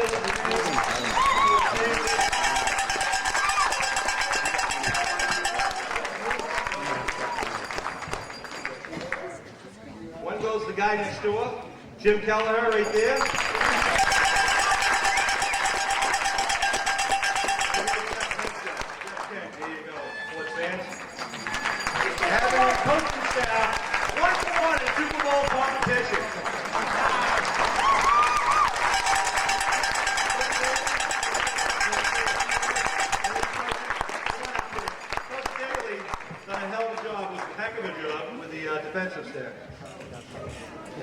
First of all, I'd like to thank everybody for coming out. It was a great day for Green Wave football. And I'd just like to thank these seniors. They've given me a great season. Going into the season, we knew we'd be good. We just didn't really know how good, but today obviously shows just how good we were. I'm very excited to be here. These seniors, you guys did a great job. And, take this, enjoy it. You worked hard for it, you deserve it. No question about it. And thank you, parents, for raising great kids. They're gentlemen, and they deserve all the credit for this win today. I'm really good to have that.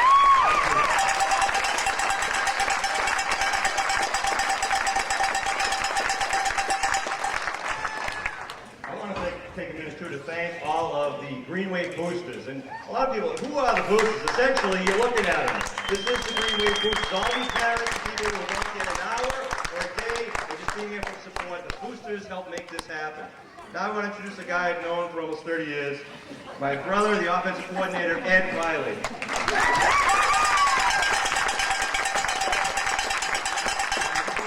Thank you to everybody that's called us, this year, last year, the years in the past. And, really, especially thank the town as a whole. Just, you got to understand this weight room that everybody in here paid for. The new track that's going to happen, that weight room was the difference. I don't know if the teams, the people that really been following us, I think you realize the offensive line that we've had this year controlled every single game that we were in. Yeah.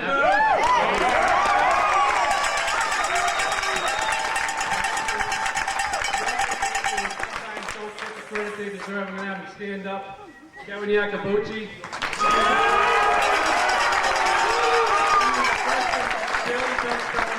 Pounds. At our last testing, he bench pressed over 350 pounds. Another senior, again, bench pressed over 350 pounds.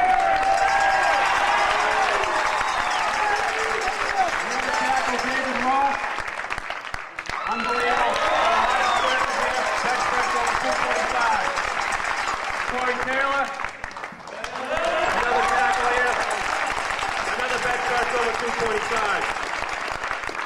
Cole Barrett, senior. Bench press about 150. Joey Hall.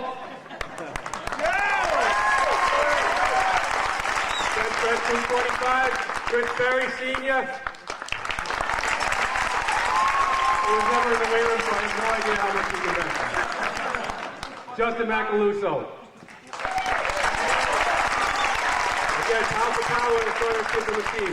And a whole bunch of other linemen there. They're really going to be up and coming the next couple of years. We're excited for them as well. And, you know, that's what that was probably too long of a speech I've already given. But I just want to say really thank you to everyone. Seniors, you know, I had you guys when you were freshmen. I knew, well, I'm going to say I knew when you were freshmen. I knew we would be here today celebrating this. You guys have been a special group. And always remember, you're always going to be number one.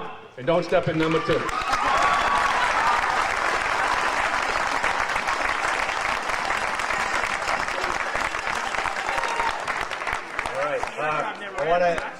I want to also note two other people here. Our Boosters president, Don Ronell, who helped put together this little shindig for you guys. And you have to thank another part of this whole team, this whole mechanism making it work, the Abington High School cheerleaders.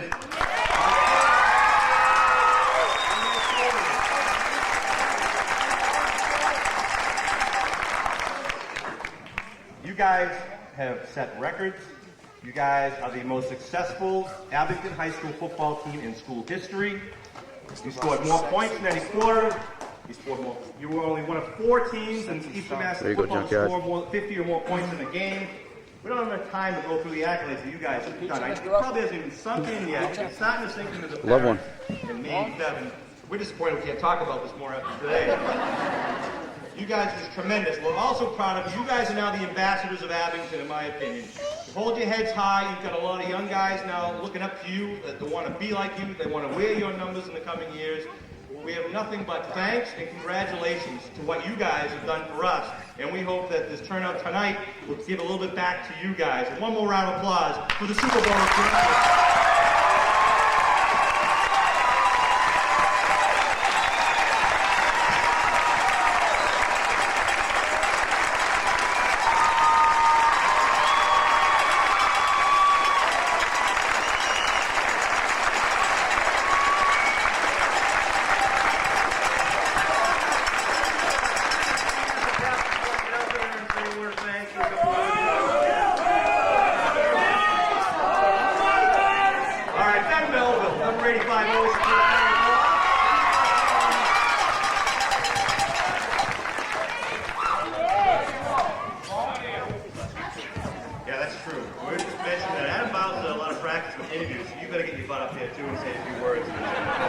At this point in time, number 85, Ben Melville.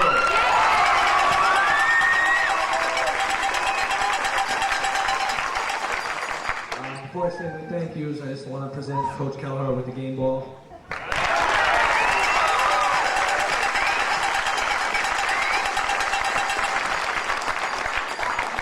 I just want to say thanks to all the fans, all the parents, everyone who came out, and special thanks to the 2 cameramen, Mike Russell and Steve Melville. You guys done a great job over there.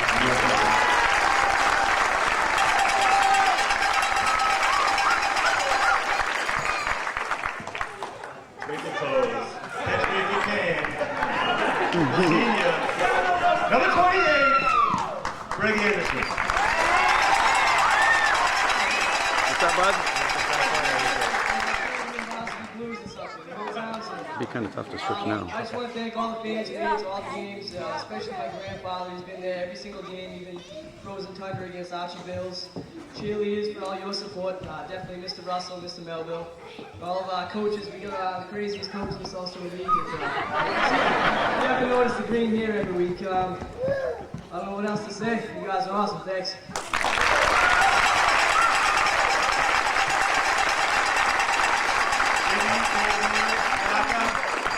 If you'd like, if you want to say a few words. Chris Berry.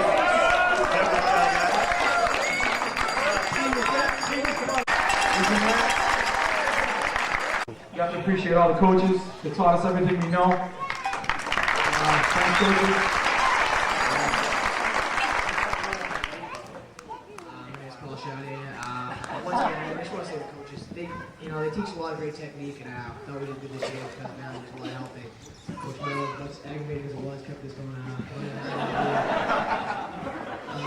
Fans are great every time. Look out the stand, you see a lot of great people yelling, screaming, and cheering for us, and it's great to see.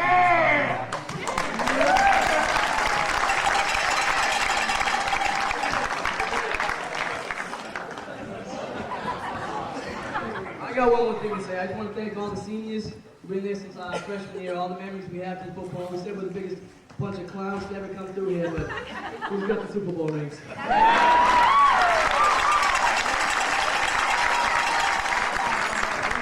Before we get out of here, we just want to thank the police department and the fire department for our police escort and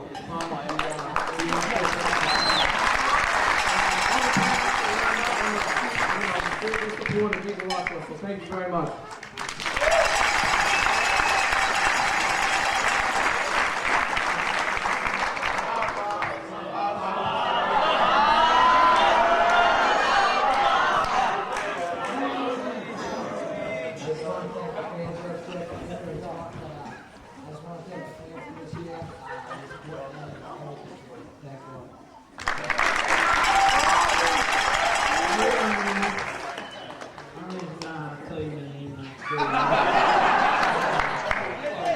This is the best feeling in the world so far. We got to thank our own coaches, fans, of course. They've supported us every game.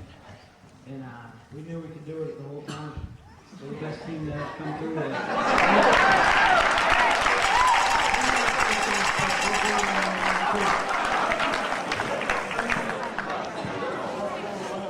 All right, nothing is definitive yet, but there's talk that the boosters and some of the businesses and the parents are going to try to put together a more formal celebration for this true moment in history to celebrate the Super Bowl. So keep in touch. We'll try to let people know, and maybe everyone can get together. We'll have a nice little fun night after we all calm down, get our voices back, rest up a little.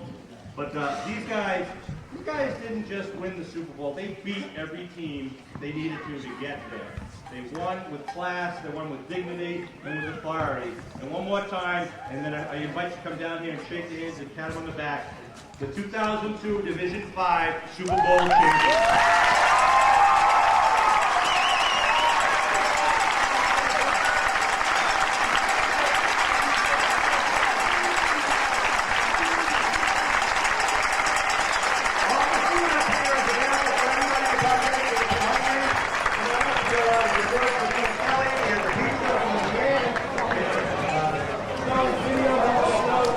Green Wave Nation, hope you enjoyed watching that game. We want to thank Kevin Tocci at Abington Cam for all his help in getting this all together. Peter Serino, athletic director, all the families and fans and players from years gone by who helped us getting these DVDs together. Also our videographers from the years gone by, especially like Bill Davis and Norm Casely, the people who did the commentary, my favorite guy, Kevin Whalen, it's like peanut butter and jelly. If you've got an idea for a game, send us a tweet at Abington AD or send us an email at info@abingtoncam.tv. We hope you're enjoying these Green Wave Classics. We hope your family and friends are safe, healthy, and happy. This is a great time for us to get together and try to celebrate all that is good in Green Wave Nation. We'll see you next week.